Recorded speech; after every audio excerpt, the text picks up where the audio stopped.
My wife was barely in the ground when my daughter-in-law walked up to me in the pouring rain and told me to pack my bags for a cheap nursing home. I did not say a single word. I just got into my neighbor's truck and let him drive me away. But he did not take me home.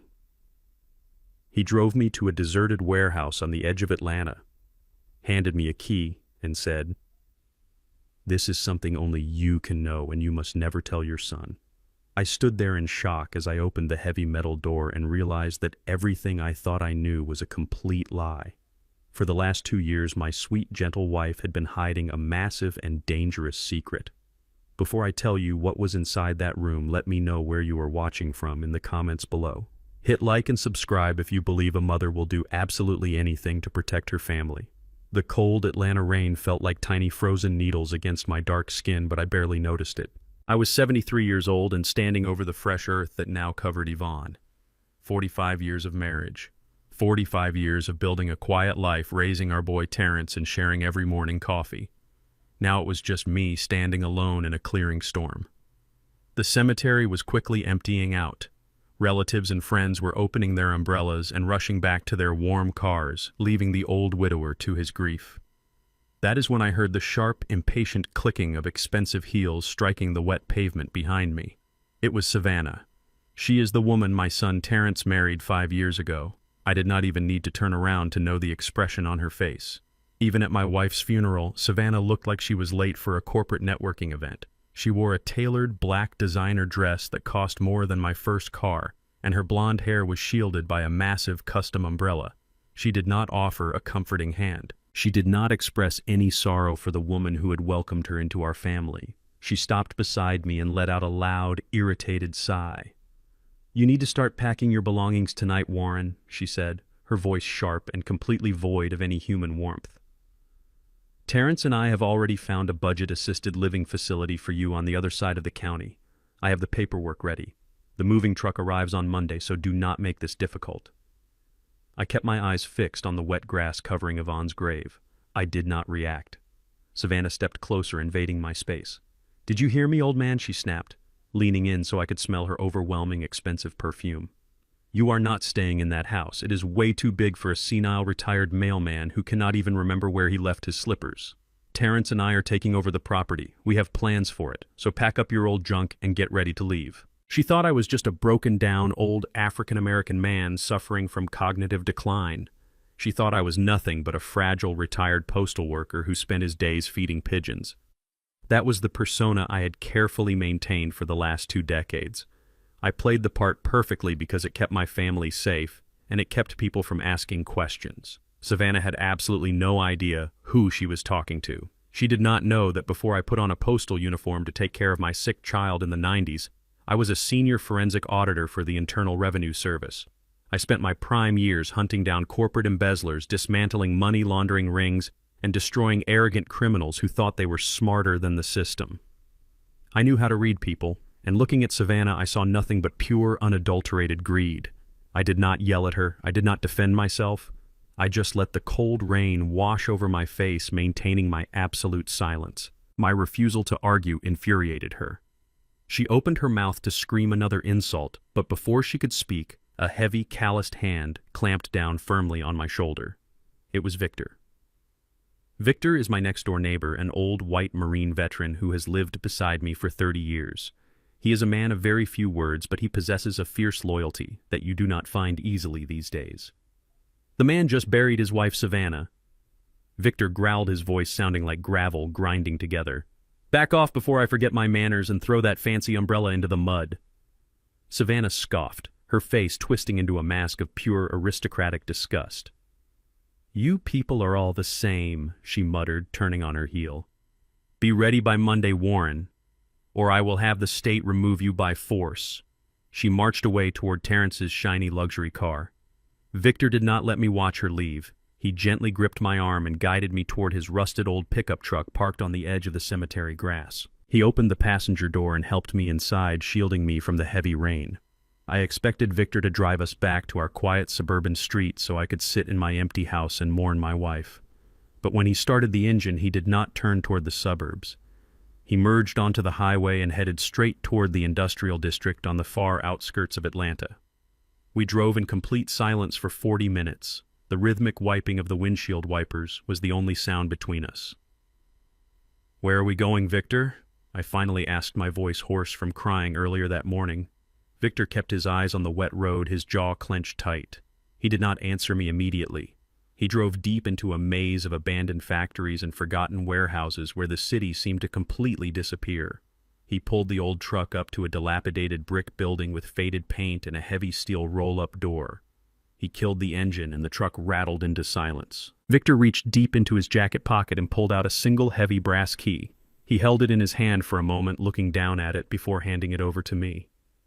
"Yvonne came to my house a month ago," Victor said, his voice incredibly heavy with emotion. "It was right after the doctors told her the cancer had spread to her brain. She was weak and she could barely walk, but her eyes were burning with a terrifying kind of fire. She handed me this key, Warren. She made me swear on my life and my honor that if she did not make it through the winter, I would bring you to this exact location immediately after they put her in the ground." I took the cold brass key, staring at my old friend in complete confusion. "Why did she not just tell me?" I asked. "Because she knew you would try to stop her," Victor replied, turning to look me directly in the eyes. "She said this is something only you can know. She was very specific, Warren. You must never tell your son Terrence about this place. Not until you understand exactly what you are dealing with. She said Terrence is completely blind to the snake sleeping in his bed." My heart began to pound heavily against my ribs. The old dormant instincts of the forensic investigator suddenly woke up screaming inside my head. I opened the truck door and stepped out into the freezing rain. I walked toward the heavy steel door of the abandoned warehouse. My hands were shaking not from the cold but from the overwhelming anticipation of what my dying wife had hidden from me. I slid the brass key into the rusted padlock. It clicked open smoothly. I pushed the heavy metal door upward, the rusty tracks groaning loudly in the empty industrial lot. I stepped inside the dark space and fumbled for a light switch on the concrete wall. I flipped the switch and a row of bright fluorescent lights buzzed to life, illuminating the entire room. I completely stopped breathing. The metal key slipped out of my hand and clattered loudly onto the concrete floor. It was not a storage unit for old furniture or forgotten memories. It was a fully operational war room. The entire back wall of the warehouse was covered in massive corkboards. The boards were completely plastered with hundreds of documents. I saw printed emails, highlighted bank statements, legal contracts, and dozens of surveillance photographs. Everything was meticulously connected by thin red string charting out a massive and complex financial conspiracy. And right in the absolute center of the wall, pinned under a bright spotlight, was a massive photograph of my daughter-in-law, Savannah. I walked slowly toward the wall, my professional eyes automatically scanning the documents. I saw wire transfer receipts, routing numbers, hidden shell companies, and forged signatures. My sweet, gentle Yvonne, who spent her evenings baking pies and watching game shows, had not been quietly waiting to die. For the last 2 years, while the cancer slowly consumed her body, she had been systematically building a federal-level fraud case against her own daughter-in-law. She had been investigating Savannah in complete, absolute silence, gathering the ammunition I would need to wage a war I did not even know had started. I walked slowly toward the massive corkboard, my eyes scanning the hundreds of financial documents pinned against the cork. My wife Yvonne was a high school teacher. She spent her retirement baking peach cobbler and knitting blankets for our church. But the wall in front of me looked like the inside of a federal investigation bureau. She had mapped out a massive complex web of wire transfers, offshore shell corporations, and hidden bank accounts. Resting on a small metal desk right below the center of the corkboard was a silver digital voice recorder. A small piece of white tape was stuck to it with my name, written in Yvonne's neat cursive handwriting. My hands were shaking as I picked it up. I pressed the play button. The small speaker crackled to life, and the sound of my beautiful wife's voice filled the cold, empty warehouse. Her voice was weak, fragile, and struggling for breath because the cancer was actively destroying her lungs. But her tone was absolutely chilling. It was sharp, cold, and filled with a terrifying clarity. "Warren. My sweet husband," she said, her voice echoing in the dark room.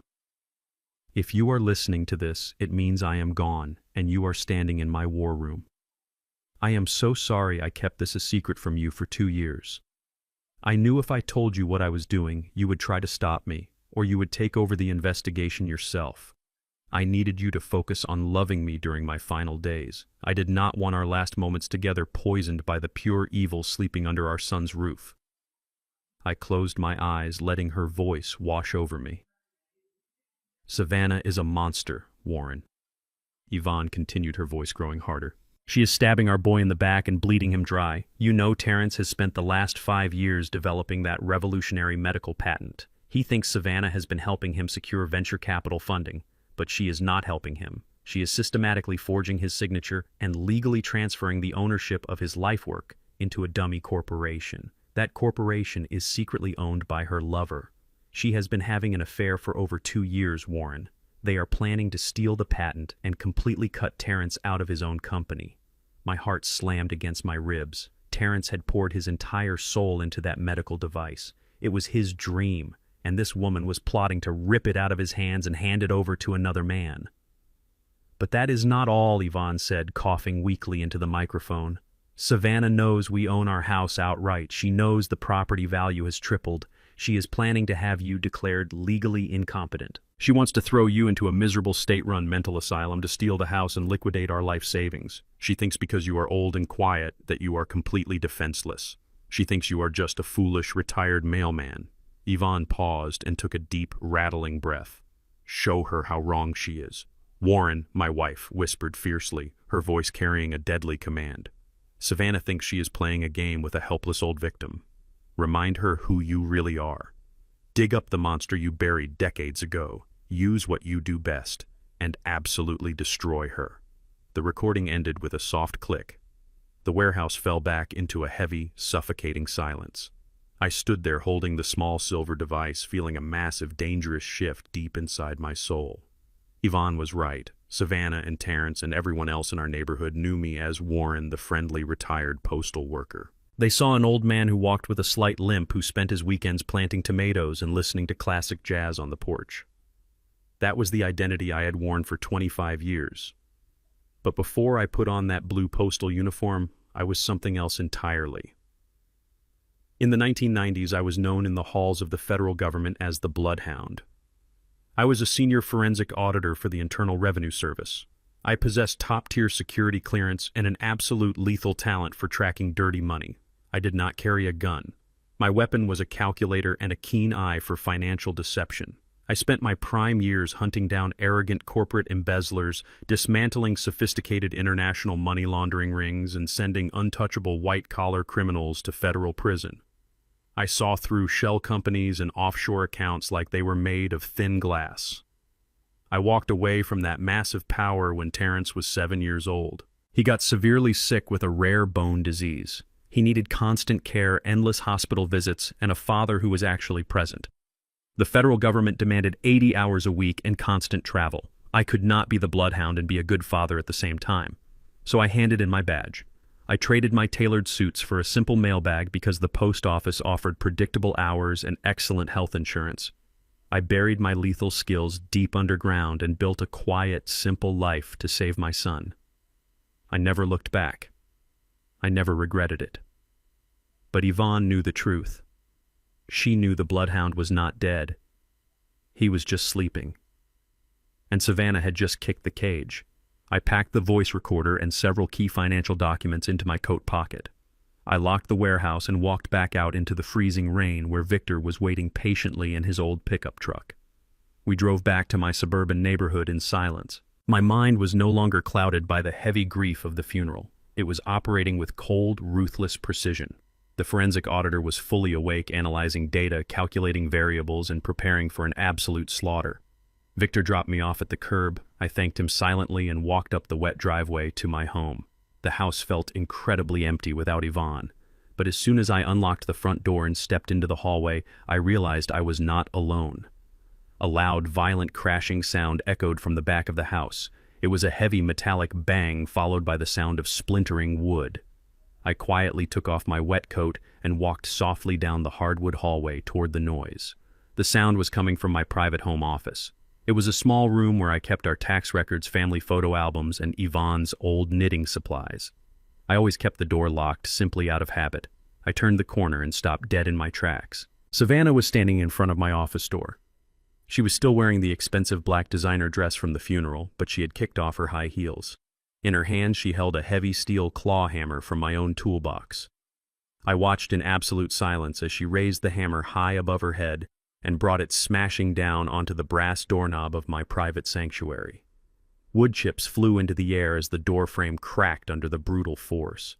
She was actively breaking into my private room on the exact same day we put my wife into the ground. She did not even have the basic human decency to wait 24 hours before tearing our home apart. I cleared my throat. It was a soft sound, but in the quiet hallway it cracked like a whip. Savannah gasped and spun around, dropping the heavy steel hammer. It hit the hardwood floor with a loud thud. For a brief fraction of a second, I saw a flash of genuine panic cross her face. She had been caught red-handed destroying my property. Any normal person would have stammered, offered a fake apology, or tried to invent a desperate excuse. But Savannah was not a normal person. She was a deeply arrogant predator who firmly believed she held absolute power over me. The panic in her eyes vanished instantly. It was quickly replaced by a look of profound, elitist disgust. She crossed her arms over her chest and looked at me as if I were a piece of garbage dirtying her pristine floor. "What are you doing, Savannah?" I asked, my voice perfectly calm, giving away absolutely none of the lethal fury boiling in my veins. She did not flinch. She lifted her chin, her blonde hair falling perfectly over her shoulders, and she sneered at me with pure venom. "I am looking for the property deed," she said, her voice echoing loudly in the narrow hallway. "Do not try to fight this old black man. You are completely powerless here. The psychiatrist is coming tomorrow morning to evaluate your deteriorating mind, and I promise you his medical report will ensure you never step foot in this house again." My wife was barely in the ground when my daughter-in-law walked up to me in the pouring rain and told me to pack my bags for a cheap nursing home. I did not say a single word. I just got into my neighbor's truck and let him drive me away. But he did not take me home. He drove me to a deserted warehouse on the edge of Atlanta, handed me a key, and said, "This is something only you can know, and you must never tell your son." I stood there in shock as I opened the heavy metal door and realized that everything I thought I knew was a complete lie. For the last 2 years, my sweet, gentle wife had been hiding a massive and dangerous secret. Before I tell you what was inside that room, let me know where you are watching from in the comments below. Hit like and subscribe if you believe a mother will do absolutely anything to protect her family. I stared at the heavy steel claw hammer resting on the hardwood floor and then looked up into the cold, calculating eyes of my daughter-in-law. Savannah had just smashed the lock on my private home office. The old forensic auditor inside me, the bloodhound, wanted to step forward, grab her by the throat with legal threats, and expose her entire criminal existence right then and there. But a good investigator knows that you never show your hand to a predator when they think they have you cornered. You let them believe they are winning, so they get extremely sloppy. So I did what I have done for the last 25 years. I put the disguise back on. I let my shoulders slump forward, instantly losing 2 inches of height. I let my hands begin to tremble violently. I widened my eyes, mimicking the terrifying confusion of a fragile mind slipping into the dark abyss of dementia. "I am sorry, Savannah," I stammered, my voice cracking pathetically. "I do not know where I am. I was looking for Yvonne. Is Yvonne making dinner right now? I cannot find her." Savannah let out a cruel, barking laugh. The sliver of panic that had briefly crossed her face upon being caught was completely gone, replaced by pure, arrogant triumph. She truly believed the stress of the funeral had finally pushed my fragile brain over the absolute edge. "Yvonne is dead, you crazy old fool," Savannah spat, kicking the broken wood chips across the hallway. "She is in the ground, and you are going to a locked ward. Go sit in the living room before you hurt yourself." I shuffled away, dragging my feet heavily against the floor, playing the part of a broken man to absolute perfection. I sat on the floral sofa, staring blankly at the wall, waiting. I knew what was coming next.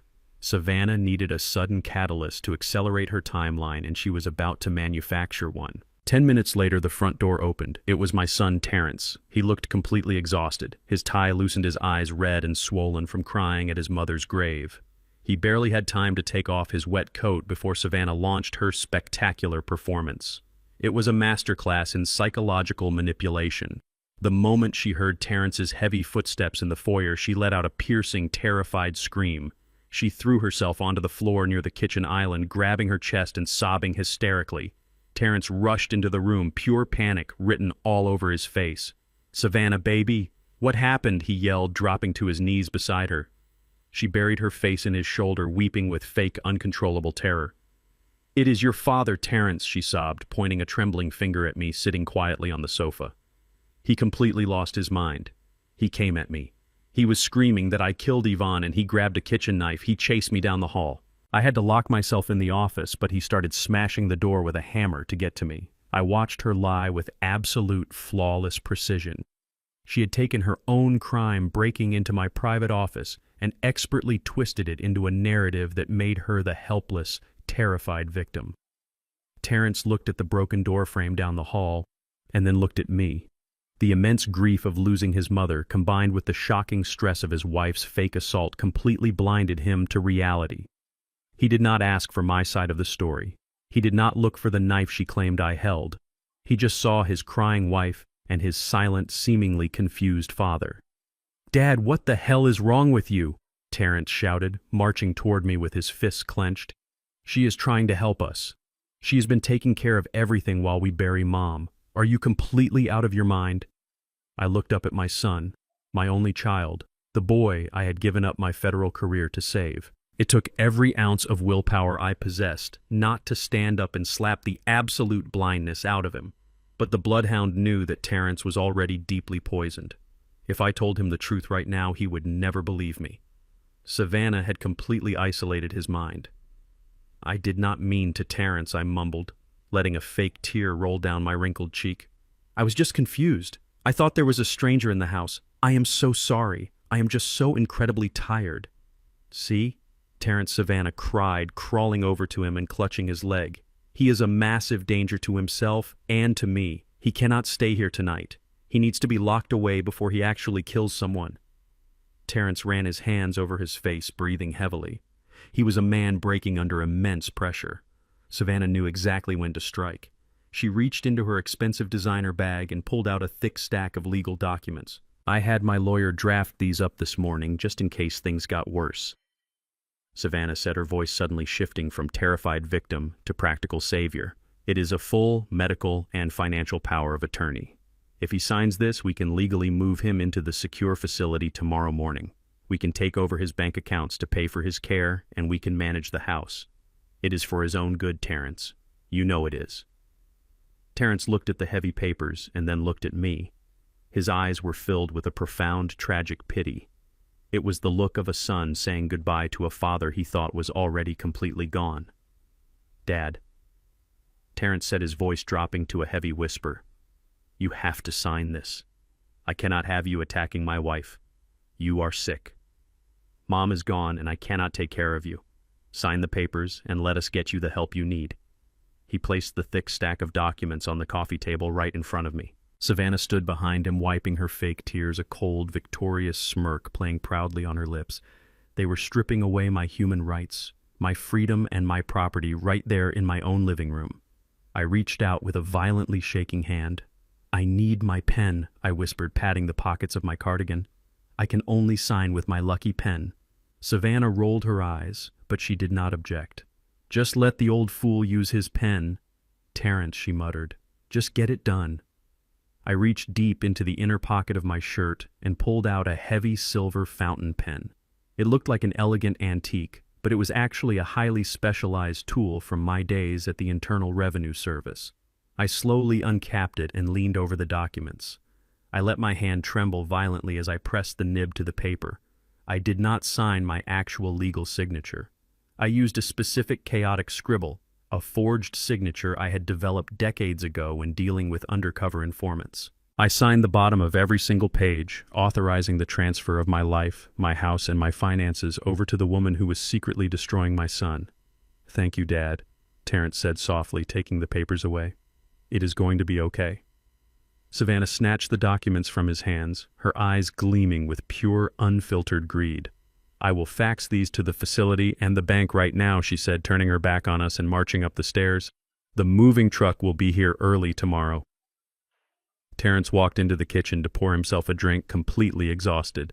I stayed on the sofa, staring blankly ahead, playing the defeated old man until the sun finally went down and the house fell into a deep, heavy silence. At midnight, when I was absolutely certain Terrence and Savannah were asleep, I dropped the pathetic act. I stood up from my bed, my posture perfectly straight. I walked to my closet and pushed aside the old shoeboxes. I pulled back a loose floorboard and lifted out a heavy steel briefcase locked with a biometric thumbprint scanner. I pressed my thumb against the glass. The case clicked open. Inside, nestled in black foam, were the tools of a master forensic auditor: encrypted laptops, untraceable burner phones, and specialized surveillance equipment. I pulled out a small black cellular phone and dialed a secure satellite number. It rang once before a sharp, familiar voice answered. "I was wondering when you would finally call Bloodhound," the voice said. It was Marcus, an old colleague from the agency who now ran an elite private security firm in downtown Atlanta. "I heard about Yvonne." "I am so sorry, old friend." "Thank you, Marcus," I said, my voice cold, sharp, and commanding. "But right now I need you to run a full trace on a man named Preston. He runs a tech investment fund in the city. He is the parasite sleeping with my daughter-in-law and trying to steal my son's medical patent. I need every bank record, every offshore wire, and every dirty secret he has ever tried to bury." "Consider it done," Marcus replied instantly. "Are you in trouble, Warren? I heard your son is trying to put you in a home." I let out a low, dark chuckle that echoed in the quiet bedroom. "They think they have me, Marcus. My daughter-in-law forced me to sign a full power of attorney this afternoon. She thinks she owns my house and my bank accounts. She thinks she finally won." There was a brief pause on the other end of the line. "But she did not win, did she?" Marcus asked, knowing my methods perfectly. "Not even close," I replied, staring down at the heavy silver fountain pen resting on my nightstand. The pen I used was filled with a highly specialized volatile thermal ink we used back in the 90s.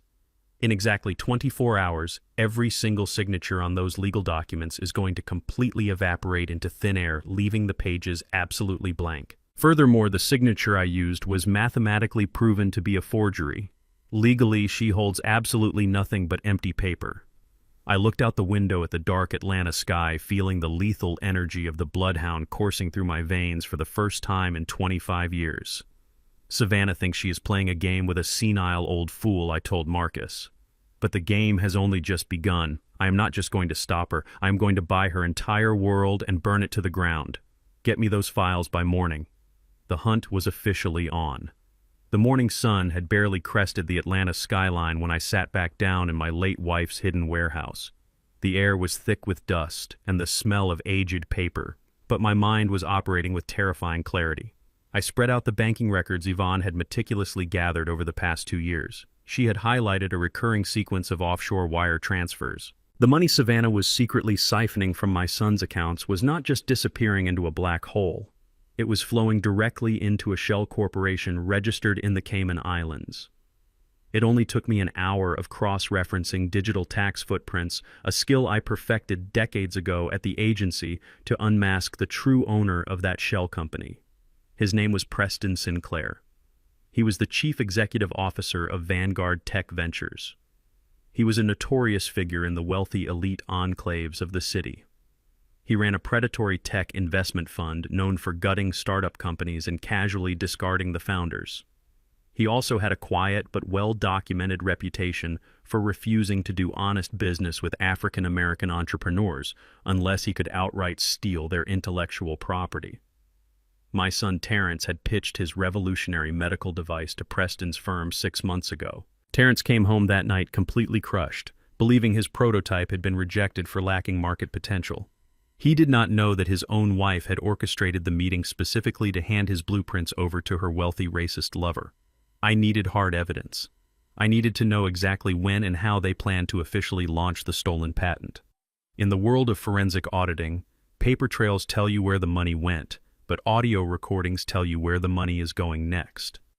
I drove my rusted pickup truck to a thrift store on the south side and purchased a faded blue janitorial uniform. I bought a heavy gray trash barrel on wheels and some cheap cleaning supplies. People often wonder what it feels like to be an elderly black man in America. I can tell you it feels like being completely invisible. And when you are a predator hunting your prey, invisibility is your absolute greatest superpower. At 6 in the evening, I walked right through the polished glass doors of the Vanguard Tech Ventures building. The young security guard at the front desk barely glanced up from his smartphone.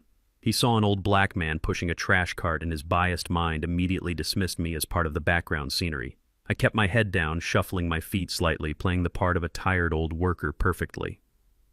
I took the service elevator up to the executive floor. The hallways were lined with expensive modern art and plush imported carpets. I made my way to the corner office belonging to the chief executive. The door was locked, but a simple bump key mechanism I kept in my pocket bypassed the heavy deadbolt in 3 seconds flat. The office was a monument to corporate arrogance. There was a massive mahogany desk, heavy leather chairs, and a panoramic view of the city my people helped build. I did not waste time looking through his physical drawers. I reached into the lining of my blue uniform and pulled out a microtransmitter. It was a military-grade listening device my old contact Marcus had couriered to me earlier that morning. It was no bigger than a coat button and powered by a kinetic battery. I slid my hand under the heavy mahogany desk, feeling for a small hollow space near the central wiring port. I firmly pressed the transmitter into the dark crevice where it would never be found by the cleaning staff or routine security sweeps. I emptied his trash can into my barrel, wiped down the glass table to leave no trace of my presence, and walked out of the building exactly the same way I came in, completely unseen. 2 hours later, I was sitting in the dark cabin of my parked truck blocks away from my own house, holding a pair of heavy headphones over my ears. The transmission was crystal clear. I listened as Preston Sinclair entered his office, pouring himself a glass of expensive bourbon. A few minutes later, another man entered the room. It was Preston's head of legal acquisitions. I sat in the dark, gripping the steering wheel as the lawyer confirmed that the final patents for the medical device had been successfully rebranded and transferred into their offshore holdings. Terrence's name had been completely erased from his own lifework. The brilliant device my son spent 5 years building in our garage was now the legal property of a man who despised him. Then I heard the detail that would set my entire trap in motion. Preston instructed his lawyer to prepare the press release for this coming Friday. They were hosting the annual Atlanta Innovation Gala, an exclusive high society event filled with the wealthiest investors in the state. Preston planned to stand on stage and publicly unveil the stolen medical patent as his own crowning achievement, solidifying his company as a pioneer in the medical tech field. He was going to steal my son's future in front of hundreds of cheering elites, while my son sat at home grieving his mother and comforting the very wife who betrayed him. My jaw clenched so tight my teeth ached. Friday. I only had 4 days to completely dismantle his empire and save my son. I was about to pull off my headphones and start the engine when I heard Preston's desk phone ring. He answered it on speaker. The voice that echoed through my headphones made my blood run absolutely freezing cold. It was Savannah. She sounded completely relaxed, probably pouring herself a glass of wine in the very kitchen my late wife had designed. She did not sound like a grieving daughter-in-law. She sounded like a predator who had just finished her meal. "Preston, darling," she purred, her voice dripping with cruel satisfaction. "It is done. I have the old man's signature on the power of attorney." He was shaking and crying like a pathetic child. It was almost too easy to break his mind. "Tomorrow morning I will throw him into the cheapest hospice facility I can find and drain his bank accounts dry. Terrence suspects absolutely nothing. I will see you at the gala on Friday, and we can finally celebrate our new life." I sat in the dark truck staring out at the quiet suburban street. She thought she had won. She thought the old man was defeated and broken. She thought she could erase my existence, steal my son's legacy, and walk away into a life of luxury with her wealthy lover. She had no idea that every single word she spoke was being recorded by the former senior forensic auditor of the federal government. Savannah and Preston thought they were playing a simple game of chess against a blind opponent. But the bloodhound was already tracking their scent, and by Friday night they would realize they had walked right into a slaughterhouse.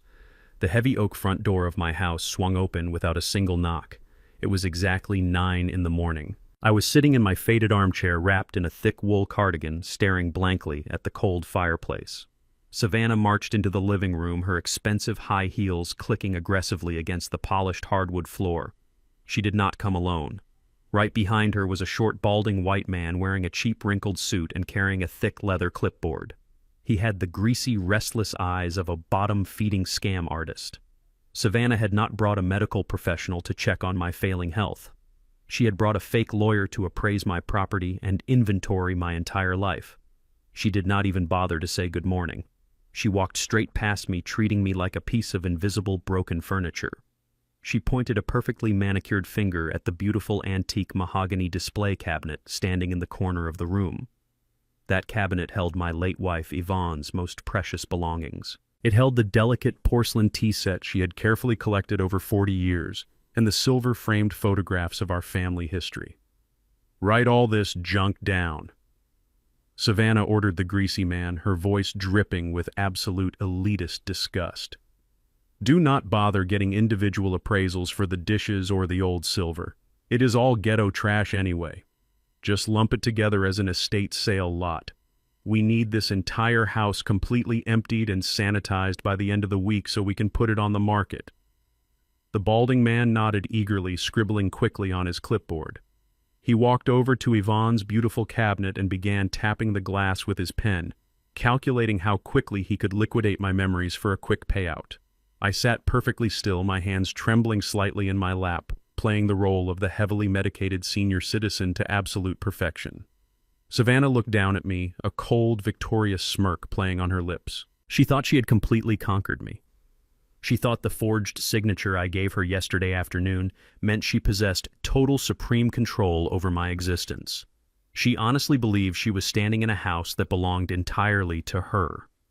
What she did not know was that while she was sleeping in her luxurious bed, I had spent the entire night transforming my quiet suburban home into a high-tech federal surveillance trap.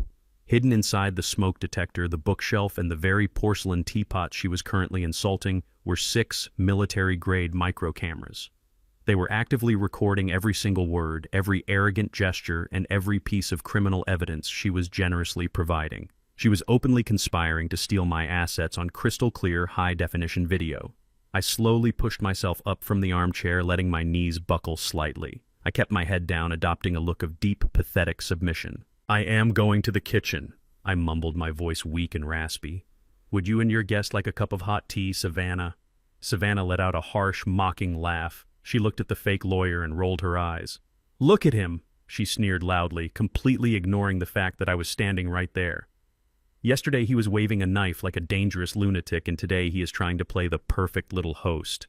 The dementia is completely rotting his brain. She turned back to me, her eyes hard and devoid of any human empathy. "Make the tea, old man," she commanded.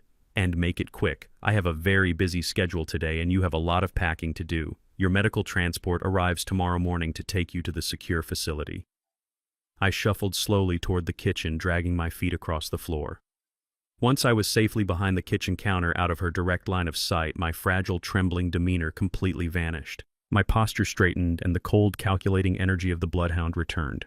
I prepared the tea with precise, deliberate movements. I was not making tea to be hospitable. I was setting the stage for a psychological strike. Physical violence is loud and messy, but psychological warfare, when executed perfectly, leaves an enemy completely paralyzed from the inside out.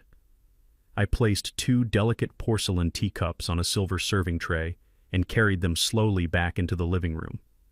Savannah was standing by the large bay window, staring out at the front lawn, already planning the expensive landscaping she would do once I was securely locked away in a mental ward. The fake lawyer was busy tapping on the walls, checking the structural integrity of the home they were planning to steal.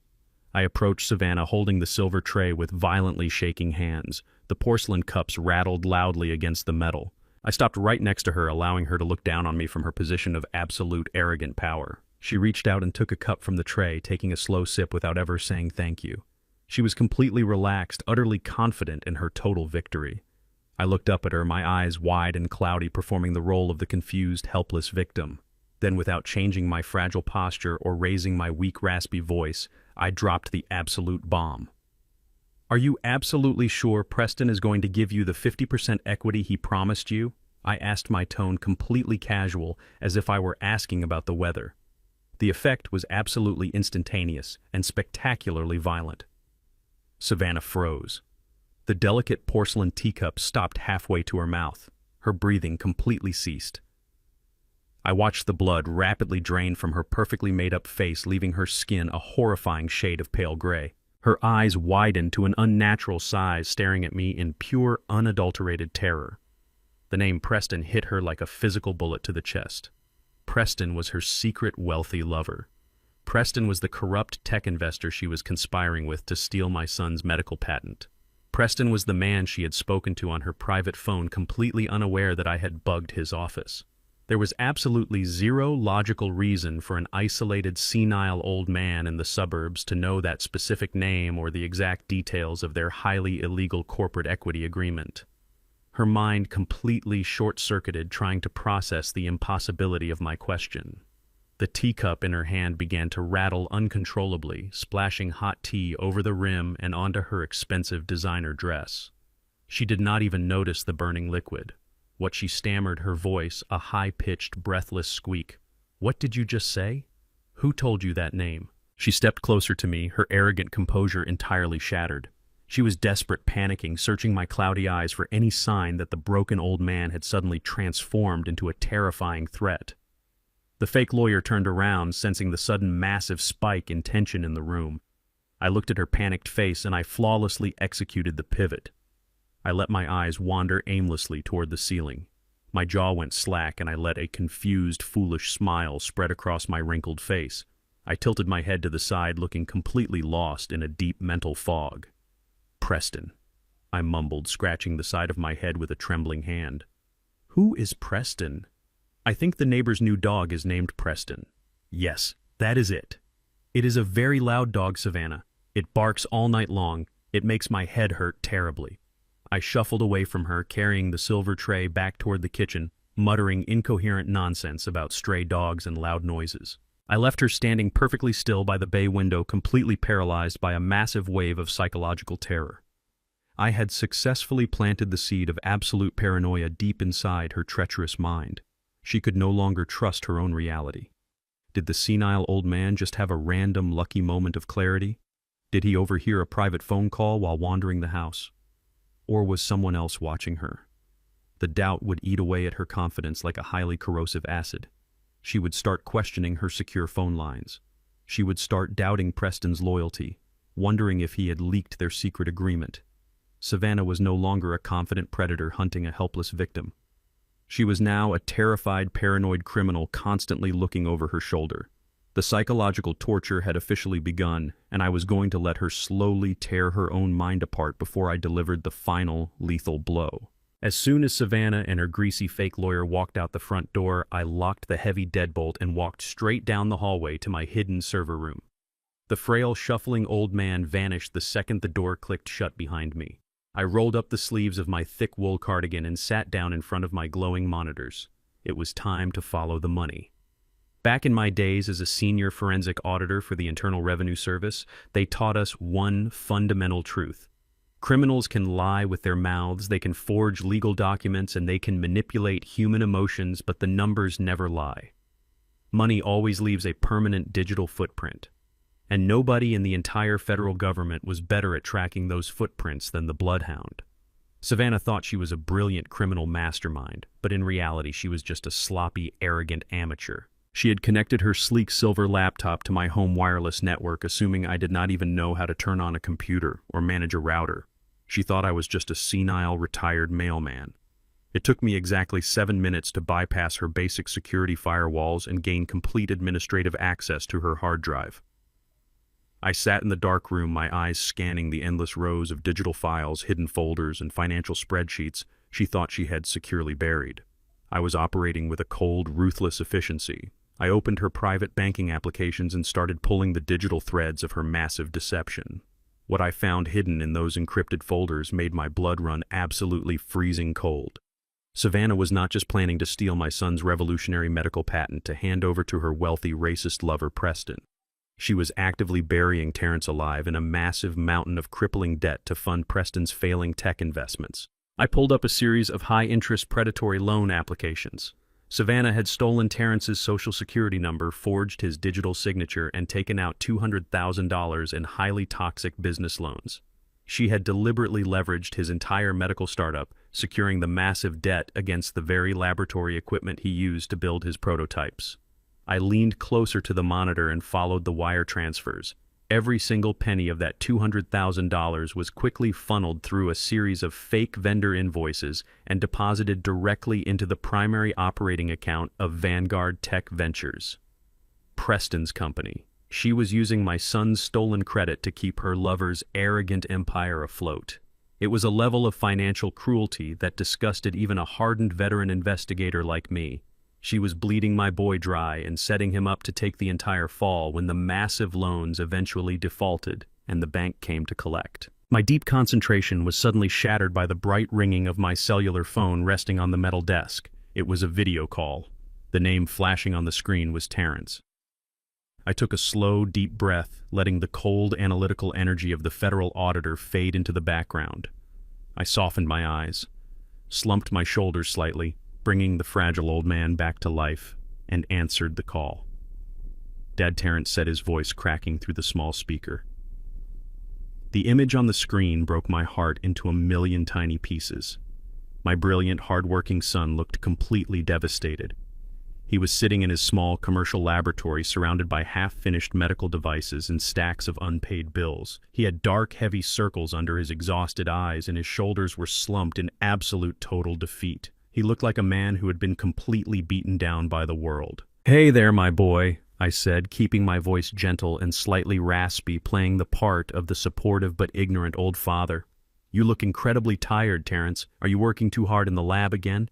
Terrence let out a dry, hollow laugh and rubbed his face with his hands. "It is all falling apart, Dad," he whispered, his voice heavy with profound despair. "I do not understand what is happening to me. The company accounts are completely draining. The equipment suppliers are calling me every single morning about missed payments, and I cannot figure out where the capital is going. I review the books and the numbers just do not make any logical sense. I feel like I am losing my mind." He paused, taking a shaky breath, trying to hold back his tears. "Savannah is trying to help me manage the accounting, but she says the medical tech market is just too tough right now. She says maybe I should just sell the patent to a larger firm for pennies and completely cut my losses before I go bankrupt. She says I am not cut out to be a chief executive."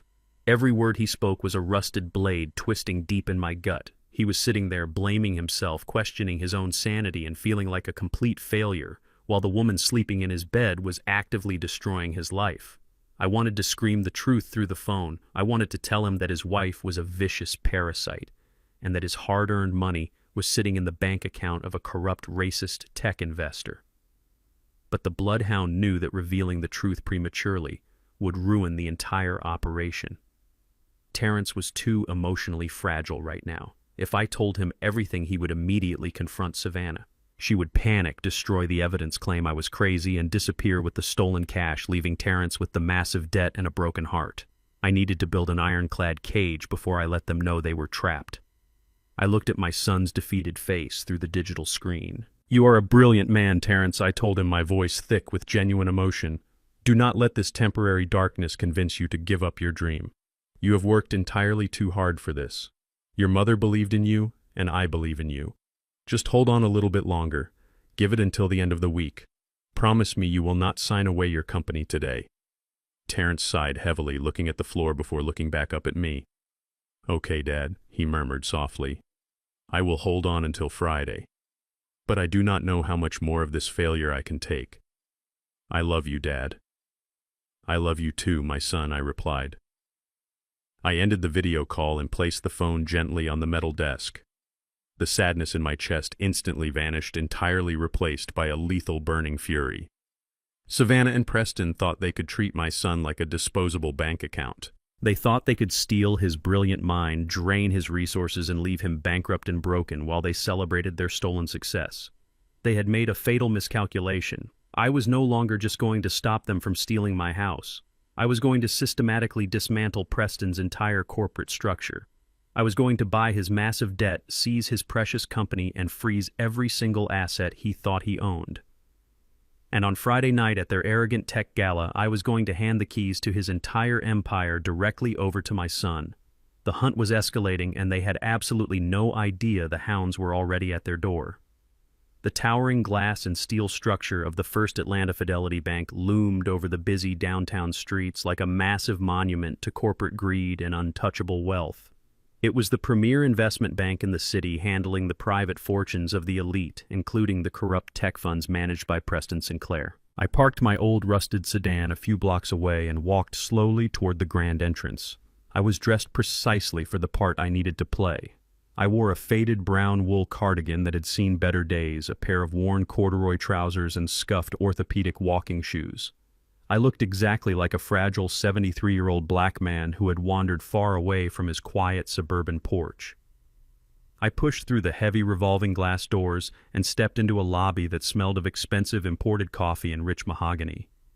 The air conditioning was freezing, contrasting sharply with the warm, humid Atlanta air outside. The lobby was filled with men in custom-tailored suits and women carrying designer briefcases. As I shuffled my feet across the pristine marble floor, the bustling noise of the room noticeably dropped. Wealthy clients and sharp young executives glanced at me with expressions ranging from mild confusion to outright elitist disgust. They saw a tired old man from the South Side and instantly decided I was a nuisance, a mistake, a piece of trash that had blown in through the front door. I walked directly to the massive marble reception desk. The young woman sitting behind the monitor wore a sharp blazer and a condescending smile. Before I could even open my mouth, she held up a perfectly manicured hand and spoke to me in the slow, exaggerated tone people use when they think they are talking to a confused child. "Excuse me, sir," she said, her voice dripping with fake professional sympathy. "I think you are in the wrong building. The retail branch where you can cash your Social Security check is 3 blocks down the street. This building is exclusively for corporate and high-net-worth investment clients." I did not raise my voice. I kept my shoulders slumped and my hands resting gently on the marble counter. "I am in the exact right building, miss," I replied, my voice a soft, raspy whisper. "I need to speak with the managing director of corporate acquisitions. I believe his name is Richard Croft." The receptionist let out a short, patronizing laugh. She shook her head and looked around for a security guard. "Sir, Mr. Croft only takes meetings with elite corporate partners. He does not handle personal banking. Please turn around and leave before I have to call someone to escort you outside." I reached into the pocket of my faded cardigan and pulled out a small crumpled piece of paper. I slid it across the smooth marble. "Type that 9-digit routing number into your secure terminal, miss," I instructed gently. "And when your system flashes a red priority override, you are going to pick up your telephone and tell Mr. Croft that he has exactly 3 minutes to clear his entire schedule for me." She rolled her eyes, letting out a loud, annoyed sigh, but she tapped the numbers into her keyboard just to humor the crazy old man. I watched her face closely. In less than 2 seconds, the arrogant smile vanished entirely from her lips. The color drained from her cheeks, leaving her perfectly applied makeup looking like a pale mask. She stared at the computer screen, her mouth slightly open in pure shock. She did not say another word to me. She immediately picked up her phone, her hands trembling violently as she dialed the top floor. 5 minutes later, I was standing inside the sprawling penthouse office of Richard Croft. The room was breathtaking, featuring floor-to-ceiling windows that offered a panoramic view of the entire city. Croft was a man in his late 50s wearing a $3,000 Italian suit and a heavy gold watch. He was standing behind his massive oak desk, looking intensely irritated by my presence. He had been forced to cancel a golf game with a state senator, and he was clearly furious that the priority override belonged to a shabby old black man in a moth-eaten sweater. "Look, I do not know what kind of glitch you triggered in our system," Old Man Croft barked, leaning his knuckles aggressively against the desk. "But I am an incredibly busy man managing billions of dollars in corporate assets. State your business and get out of my office before I have you arrested for trespassing." I stood in the center of the plush carpet. For the first time all day, I dropped the pathetic disguise. I straightened my spine, instantly growing taller. I rolled my shoulders back, releasing the tension of the fragile persona. The weak trembling in my hands ceased entirely. When I looked into his eyes, the quiet, defeated old mailman was completely gone. The bloodhound was awake and staring right through him. "I am not here to waste your time, Richard," I said, my voice dropping into a deep, cold, and commanding baritone that echoed off the high ceiling. "I am here to buy a man, and I am here to save you from spending the rest of your miserable life in a federal penitentiary." Croft frowned, his irritation suddenly faltering against the sheer, unyielding weight of my newly revealed presence. He opened his mouth to shout for his security team, but I was already moving. I reached deep into the inner pocket of my cardigan and pulled out a solid black polycarbonate credentials case. I flipped it open and tossed it heavily onto his pristine oak desk. The heavy brass shield gleamed in the sunlight. It bore the terrifying official seal of the United States Department of the Treasury. Next to the shield was my identification card stamped with a bright red clearance code. Internal Revenue Service, Level 8, Senior Forensic Consultant. Croft looked down at the badge and his arrogant world completely shattered. A Level 8 clearance is not a standard tax auditor. It is the absolute highest civilian authority in the federal financial sector. It is a ghost clearance given only to the elite investigators who hunt down global money laundering syndicates. A Level 8 agent has the supreme legal authority to freeze an entire banking institution with a single phone call without needing a judge's signature. Croft's breathing hitched loudly in his throat. He stumbled backward, landing heavily in his expensive leather chair. He looked at the badge and then up at me, his eyes wide with absolute paralyzing terror. He finally realized that the old black man he had just insulted held the power to destroy his entire legacy in the blink of an eye. Sir Croft stammered, his arrogant corporate vocabulary completely evaporating. I had absolutely no idea. What is the Treasury Department investigating here? We have always complied with federal regulations. We run a clean bank. You run a blind bank, Richard.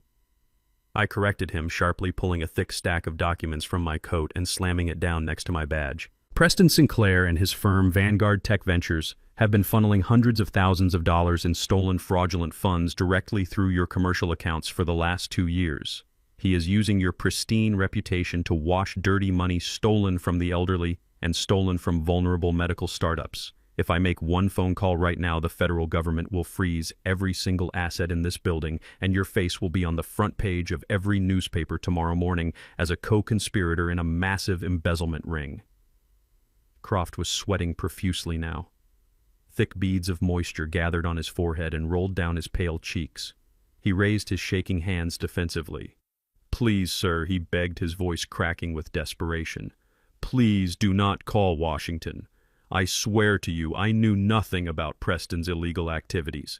We will cooperate fully. Tell me exactly what you need me to do to make this go away." I leaned forward, planting my calloused hands firmly on his desk, getting right into his terrified face.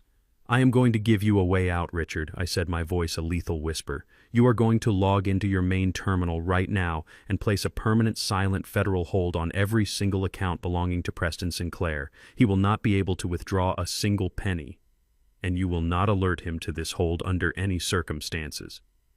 "Done," Croft gasped frantically, tapping his computer keyboard. "It is done. The accounts are frozen." "What else?" I looked at the terrified banker. "Preston heavily leveraged his own company to secure massive business loans from your bank," I explained. "He currently owes you $5 million. He is planning to use a stolen medical patent this Friday to secure new funding to pay you back. I am not going to let that happen." I reached into my pocket one last time and pulled out a certified banking draft. It represented the culmination of 45 years of quiet, disciplined saving by me and my late wife Yvonne. We never bought luxury cars or fancy vacations. We invested, we saved, and we compounded our hidden wealth. It was our secret fortress. I dropped the draft onto the desk. $8 million, I stated coldly. I am buying the entirety of Preston Sinclair's corporate debt right now. I am purchasing his loans directly from your bank at a premium. You get to wipe a toxic liability off your books and save yourself from a federal money laundering indictment. In exchange, I become the sole primary creditor of Vanguard Tech Ventures. I want the immediate legal authority to seize all of his assets, his company, and his patents the very second he defaults." Croft stared at the incredible sum of money printed on the paper. He looked up at me completely, utterly defeated. He realized I was not just conducting a federal investigation. I was executing a perfectly calculated financial assassination, and I was using his bank as the murder weapon. Croft grabbed his expensive pen with trembling fingers and hastily signed the massive debt transfer agreements, making the transaction completely binding and official. He pushed the heavy legal documents back across the desk toward me. He pulled a silk handkerchief from his pocket and desperately wiped the thick sweat from his forehead.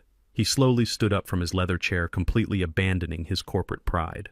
He bent at the waist, executing a deep, subservient bow to the man in the faded brown sweater.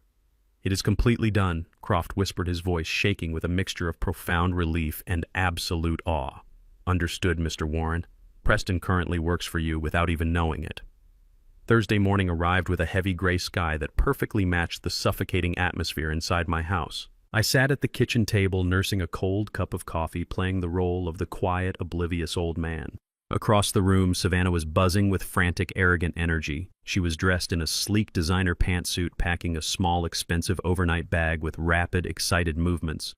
She was putting on the performance of a lifetime for my completely exhausted son. Terrence was sitting on the edge of the sofa, rubbing his bloodshot eyes. He looked like a man carrying the weight of the entire world on his shoulders. His medical startup was completely bleeding cash, and he still had no idea that the woman standing right in front of him was the one holding the knife. "I am so sorry I have to leave you today, baby," Savannah cooed, walking over and planting a fake affectionate kiss on Terrence's forehead. "This business trip to Chicago was completely unavoidable. The marketing firm needs me to pitch to the new clients. But I promise I will be back by Saturday morning to help you deal with your father." Terrence nodded blindly, completely trusting the monster he had married. "Just go and knock their socks off, Savannah," he murmured, his voice thick with profound fatigue. "I will hold down the fort here. Have a safe flight." She was not going to Chicago. She was not going to pitch to new clients. Savannah was checking into a luxury suite at the Midtown Plaza Hotel, preparing for the massive tech gala she and her racist lover Preston were hosting that very evening. Tonight was the night they planned to stand on a brightly lit stage and publicly unveil my son's stolen medical patent to a room full of wealthy investors. She was kissing my son goodbye while actively planning his absolute professional and emotional destruction. Terrence grabbed his briefcase and walked out the front door, heading to his laboratory for another day of miserable failure. The heavy door clicked shut behind him. The very second Terrence's car pulled out of the driveway, the sweet, loving wife completely vanished. Savannah turned around and glared at me, her blue eyes practically vibrating with cruel, predatory excitement. "Stand up, Warren," she commanded, her voice cracking like a leather whip. "It is time for you to go to your room." I let my hands tremble as I slowly pushed myself up from the kitchen table. I shuffled my feet, keeping my head bowed low, acting like a fragile, terrified animal. Savannah marched behind me, her sharp heels clicking aggressively against the hardwood floor, herding me down the hallway like a prisoner of war. She pushed me roughly into my bedroom. I stumbled forward, pretending to lose my balance, and caught myself on the edge of my unmade bed. Savannah stood in the doorway, looking at me with absolute profound disgust. "Enjoy your last night in this house, old man," she sneered, a wicked, victorious smile spreading across her face. "Tomorrow morning, a specialized medical transport is coming to collect you. I told the doctors you are prone to violent psychotic outbursts, so they are bringing physical restraints.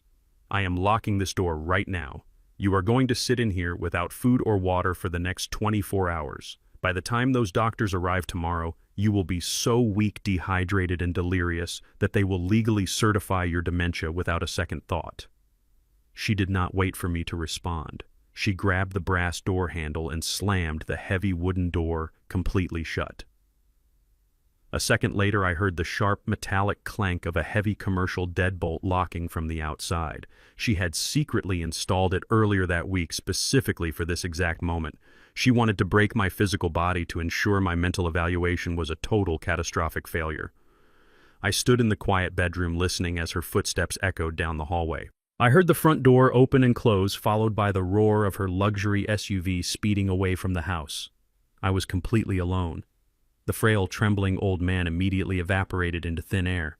I straightened my spine, rolling my shoulders back to release the tension of the pathetic disguise I had worn all week. A cold, dark smile crept onto my face. Savannah thought a commercial-grade deadbolt could hold me prisoner in my own home. She thought she had successfully neutralized a retired mailman. I walked over to my wooden dresser and opened the top drawer. I pushed aside a stack of old wool socks and pulled out a small leather pouch. Inside the pouch was a professional tension wrench and a finely crafted steel pick. During my 2 decades as a senior forensic auditor for the Internal Revenue Service, I did not just sit at a desk reviewing tax returns. I frequently raided offshore shell companies, illegal gambling dens, and the heavily fortified safe houses of violent corporate embezzlers. I knew how to breach physical security just as easily as I breached digital firewalls. I walked up to the locked bedroom door and slid the tension wrench into the bottom of the keyhole, applying a very light pressure. I slipped the steel pick inside and gently felt for the mechanical pins. 1, 2, 3, 4. I manipulated the internal tumblers with absolute fluid precision. It took exactly 12 seconds. With a soft, satisfying click, the heavy deadbolt rotated and snapped open. I turned the brass handle and the door swung wide open. I was free. But I was not going to run away. I was going to get ready for a party. I walked over to my deep walk-in closet and reached all the way to the very back. Hidden behind my old postal uniforms and my gardening clothes was a heavy, dust-proof garment bag that had not been opened in over 20 years. I unzipped the thick plastic cover, carefully exposing the dark fabric inside. It was a custom-tailored charcoal pinstripe suit. I had this suit handcrafted in London during an international money laundering investigation back in 1998. It was made from the finest lightweight wool cut with sharp, aggressive lines designed to project absolute, uncompromising authority. It was the armor of the bloodhound. I stripped off my faded cardigan and my worn corduroy trousers. I put on a crisp white dress shirt, fastening the pearl buttons with steady, confident hands. I stepped into the charcoal trousers and slipped the heavy tailored jacket over my shoulders. It still fit me perfectly. I stood in front of the full-length mirror and tied a dark crimson silk tie, adjusting the knot tight against my collar. I looked at my reflection. The 73-year-old black man staring back at me did not look like a helpless victim waiting for a psychiatric ambulance. He looked like a highly lethal federal executioner. The suit brought back a surge of cold, calculating energy that made my blood run hot. Savannah and Preston thought they were hosting a victory gala for the wealthy elite of Atlanta. They were about to find out that the supreme predator had just entered their pristine hunting ground. I turned away from the mirror and walked over to the hidden biometric safe under my floorboards. The green light flashed as it scanned my thumbprint, and the heavy steel door popped open. I reached inside and pulled out the ammunition I had meticulously gathered over the past 4 days. First, I took out the thick stack of highlighted banking records. These documents proved beyond a shadow of a doubt that Preston Sinclair's company was completely bankrupt, and that I was now the sole legal owner of his massive corporate debt. Second, I pulled out the glossy high-definition photographs my private investigator had captured. Beautiful, crystal-clear images of Savannah and Preston holding hands, entering hotel rooms, and laughing together while my son was working himself into an early grave. And finally, I pulled out the crown jewel of my entire operation. It was a single sheet of heavy stationery bearing the official seal of the United States Federal Bureau of Investigation. Marcus, my old colleague at the agency, had pulled a massive favor with the Cyber Crimes Division. When he handed over my evidence of Preston's money laundering and Savannah's corporate identity theft, a federal judge did not hesitate. The paper in my hand was a fully authorized active federal arrest warrant for both Preston Sinclair and Savannah Vance. I walked over to my desk and picked up a large, dark brown manila envelope. The kind of plain, unremarkable envelope a retired mailman might carry on a routine delivery. I opened the metal clasp at the top. I folded the banking records and slid them inside. I took the glossy photographs of the illicit affair and dropped them in right behind the financial ruin. Finally, I folded the federal arrest warrant, making sure the bright red signature of the federal judge was the very first thing they would see, and slipped it into the absolute center of the package. I sealed the envelope tight, holding it in my hands. It was not thick, and it did not weigh very much, but it was a fully loaded weapon possessing enough destructive power to obliterate their entire arrogant existence.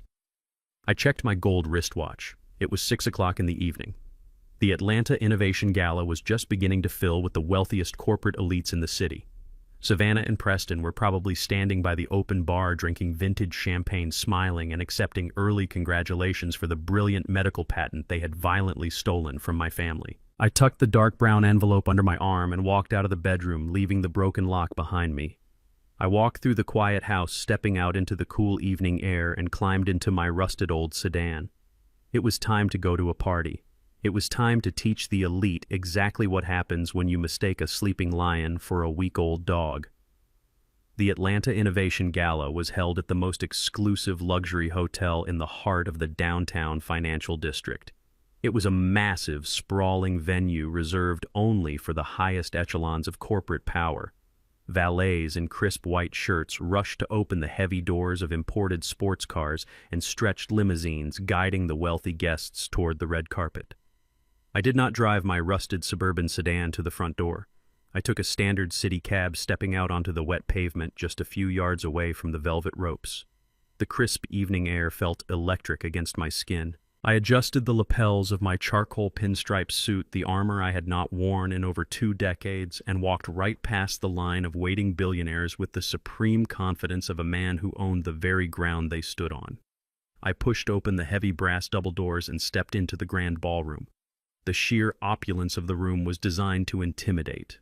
Massive crystal chandeliers hung from the vaulted ceilings, casting a brilliant golden light over the sea of wealthy guests. Waiters glided silently across the polished marble floors, carrying silver trays of vintage champagne and delicate appetizers.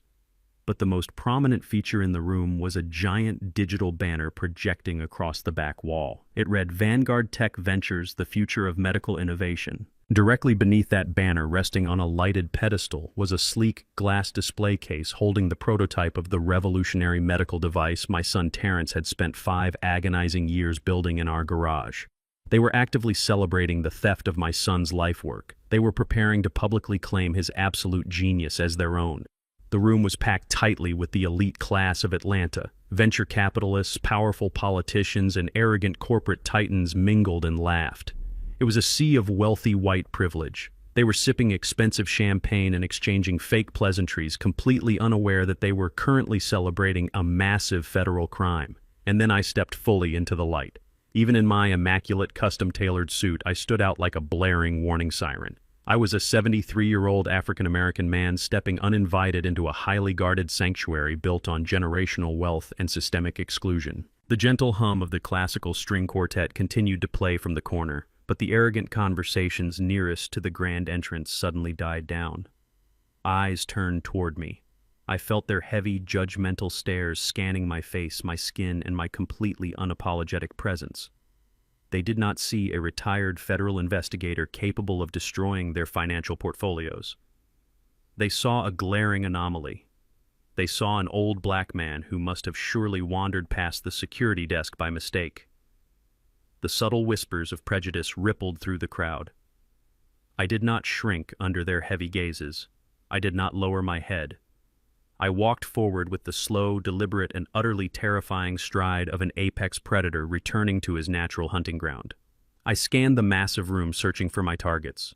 Right in the absolute center, standing on a slightly elevated platform, were the 2 people I had come to utterly destroy. Preston Sinclair. The corrupt chief executive was wearing a sharp velvet tuxedo, holding a crystal glass of expensive bourbon and laughing loudly at a joke made by a city senator. Standing right beside him, holding his arm with zero shame, was my treacherous daughter-in-law, Savannah. She was wearing a stunning backless silver evening gown dripping in heavy diamonds that were undeniably purchased with the money she had violently stolen from my son. They were holding court, receiving early congratulations for the brilliant medical project they were about to publicly unveil. Savannah turned her head to grab another glass of champagne from a passing waiter. As she turned, her eyes swept casually across the ballroom floor. Her gaze locked directly onto mine. I stopped walking and simply stood there 20 feet away, holding the heavy, dark brown manila envelope firmly in my right hand. The bright, triumphant smile on her perfectly made-up face instantly shattered into a million jagged pieces. Her eyes widened in absolute shock and pure, unadulterated panic. Her brain simply could not comprehend what she was looking at. In her twisted and cruel reality, I was supposed to be securely locked inside my dark bedroom, starving, severely dehydrated, and descending into total mental madness, waiting for a psychiatric ambulance to carry me away at dawn. Yet here I was, standing tall, powerful, and impeccably dressed, infiltrating her perfect night of stolen glory. The panic quickly morphed into a furious, violent rage. She whispered something urgently to Preston, dropped his arm, and marched aggressively through the wealthy crowd toward me. Her silver dress flowed behind her like a toxic storm cloud. She stopped just inches from my face, completely ignoring the curious, disgusted stares of the wealthy investors standing nearby. She kept her voice to a harsh, venomous whisper, desperately trying to avoid making a public scene, but her body was literally shaking with fury. "What in the hell are you doing here?" she hissed, her blue eyes flashing with pure, unfiltered hatred. How did you get out of that locked room? Who let this savage old man inside this building? You are supposed to be locked away, you crazy senile fool. You are ruining everything." I did not answer her. I just looked down at her with a calm, empty expression, letting her toxic anger boil over. My total silence infuriated her even more. She looked around frantically, her chest heaving, ready to signal for the hotel security team. "You are completely out of your mind," Savannah spat, leaning closer so I could smell the sweet vintage champagne on her breath. "You are a pathetic, broken old man, and you are ruining the most important night of my entire life. I am going to have you dragged out of here in handcuffs and thrown directly into a locked mental ward tonight. I am calling security right now." Before she could raise her manicured hand to signal the guards, Preston Sinclair sauntered over. He moved with the slow, arrogant swagger of a man who truly believed he owned the entire universe and everyone living inside it. He looked me up and down, taking in my vintage pinstripe suit and my remarkably calm demeanor. He let out a loud, patronizing scoff. His face was a mask of supreme racial and financial superiority. "Is this the pathetic father-in-law you were telling me about, Savannah, Preston?" asked, his voice dripping with absolute contempt and mocking amusement. "The retired mailman who is completely losing his fragile little mind." Savannah nodded, her hands clenched into tight fists. "Yes, he somehow broke out of the house. He is completely unhinged and dangerous, Preston. We need to get him out of here right now before he starts screaming and ruins the entire presentation for the investors." Preston took a slow, confident sip of his bourbon and smiled a cold, cruel smile. He patted Savannah gently on the bare back, an arrogant gesture of control. "Relax, my dear," Preston murmured confidently, completely underestimating the lethal threat standing right in front of him. "I know exactly how to handle people like him. Do not cause a scene in front of the board members." He turned his arrogant gaze back to me, gesturing dismissively toward a set of heavy wooden double doors tucked away in a dark, quiet corner of the ballroom. "Let us step into the private service hallway," old man Preston commanded, treating me like a disobedient stray dog that needed to be put down. "We are going to take a nice quiet walk to the back door. I will handle this savage old man myself, and you are going to leave my property before I have you physically crushed into the pavement." I looked at Preston Sinclair, taking in his expensive velvet tuxedo and his unearned absolute arrogance. Then I looked down at the heavy brown envelope resting in my hand containing his complete and utter devastation. I let a slow, dark smile spread across my face. I gave him a small, polite nod. "Lead the way," I replied, my voice low, smooth, and dangerously calm. I followed them away from the bright lights and the classical music, stepping into the quiet shadows of the service corridor, completely ready to burn their entire arrogant world to ashes. The heavy wooden double doors swung shut behind us, completely cutting off the elegant classical music and the loud, obnoxious laughter of the wealthy elite. The service corridor was stark and cold, illuminated by harsh fluorescent lights that buzzed faintly overhead. It was a massive visual contrast to the golden opulence of the grand ballroom we had just left. This was the hidden underbelly of the luxury hotel, a place meant for the invisible workers, the maintenance staff, and the discarded trash. It was the absolute perfect setting for the execution I was about to perform. Preston Sinclair leaned casually against the cold concrete wall, sliding his hands deep into the pockets of his expensive velvet tuxedo. He looked at me with a mixture of profound boredom and intense racial disgust. He clearly thought he was just humoring a crazy old man, giving his mistress a quiet, private moment to discipline her pathetic father-in-law out of sight from the wealthy investors. He had absolutely no idea that he was standing inside his own tomb. Savannah did not waste a single second. The moment the heavy doors sealed us off from the public, her carefully constructed mask of the elegant, supportive partner completely evaporated. Her beautiful face contorted into a mask of pure, unadulterated rage. She marched toward me, her expensive silver high heels echoing sharply on the bare concrete floor. She stopped right in front of me, her chest heaving with toxic fury, invading my personal space like a rabid animal. "You stupid, arrogant old fool!" she hissed, her voice vibrating with venom. "How dare you humiliate me tonight? How did you get out of that house?" I stood perfectly still, my hands resting calmly at my sides. I looked at her with the cold, calculating eyes of the bloodhound. I did not offer her an explanation. I did not cower or tremble like the fragile, retired mailman she thought I was. My absolute silence and my complete lack of fear pushed her over the absolute edge of her sanity. She was entirely used to me looking at the floor and shuffling my feet in submission. She raised her right hand. The heavy diamond bracelet on her wrist caught the harsh fluorescent light as her arm swung violently through the air. The slap was vicious and loud. Her open palm struck my left cheek with a sharp cracking sound that echoed heavily down the long, empty corridor. The physical sting was sharp and hot, blooming rapidly across my weathered skin. A heavy gold ring on her finger caught the edge of my lower lip, drawing a tiny bead of warm metallic blood. I did not flinch. I did not raise my hands to protect myself. I slowly turned my head back to look at her, maintaining absolute, unbroken eye contact. Decades ago, I had stared down violent cartel accountants, armed money launderers, and desperate men facing life in prison. A physical slap from a spoiled, greedy narcissist felt like a gentle summer breeze. Preston let out a low, cruel chuckle from the dark corner of the hallway. "Put him in his proper place, Savannah," he murmured, taking a slow sip of his expensive bourbon. "Show the old dog exactly who owns him." Savannah was breathing heavily, staring at me with wild, furious eyes. She was deeply unnerved by my complete lack of physical reaction, but her towering, unearned arrogance quickly buried her temporary fear. She truly believed my stoicism was just the paralyzing shock of a broken, senile mind. She pointed a trembling, manicured finger directly at my face. "You are going to give me the original property deeds right now," she commanded, her voice a shrill, demanding screech. "I know you brought them, Warren. I know you came here to beg because you finally realize I hold all the absolute power over your pathetic existence. Give me the original power of attorney documents and the deed to your slum of a house. Hand them over and crawl back to your pathetic little rat hole before I have Preston break your legs and throw you in the river." She held out her hand, palm up, completely expecting me to surrender my entire life to her. She desperately wanted the absolute legal control she thought she had earned by manipulating my exhausted son. She wanted the final piece of the puzzle that would allow her to throw me into a miserable, locked medical facility and liquidate my family home for pure profit. I looked at her open, greedy hand. Then I looked at the dark brown manila envelope resting quietly in my own grip. It was time. The long, meticulous hunt was finally coming to an end. The trap had been flawlessly set. The prey was standing directly over the trigger, and it was time to let the heavy steel jaws snap completely shut.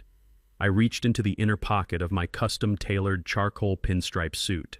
I pulled out a crisp white cotton handkerchief and slowly wiped the small drop of blood from the corner of my mouth. I folded the fabric neatly and placed it back into my pocket.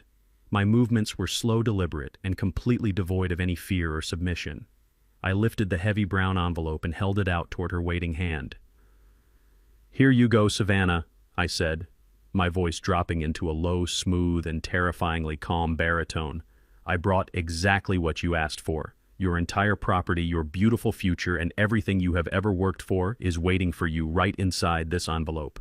Savannah let out a loud, arrogant scoff. She snatched the brown envelope from my hand with the desperate, greedy swiftness of a starving vulture stealing a piece of meat. A smug, victorious smile instantly returned to her perfectly made-up face. She looked over her shoulder at Preston, holding the cheap envelope up in the air like a massive golden trophy. "You see, Preston," she gloated, her voice dripping with toxic triumph. "I told you he was just a weak, pathetic old coward. All you have to do is show these people a little bit of force and they fold like cheap paper. He actually brought the deeds. He is finally surrendering to us." Preston smirked, swirling the amber liquid in his crystal glass. "Good girl," he praised her, completely oblivious to the massive storm currently hovering directly over his head. "Now check the signatures and let us get back to the party. The wealthy investors are waiting for the big reveal." Savannah turned her full attention back to the brown envelope. She gripped the metal clasp at the top and aggressively ripped the seal open.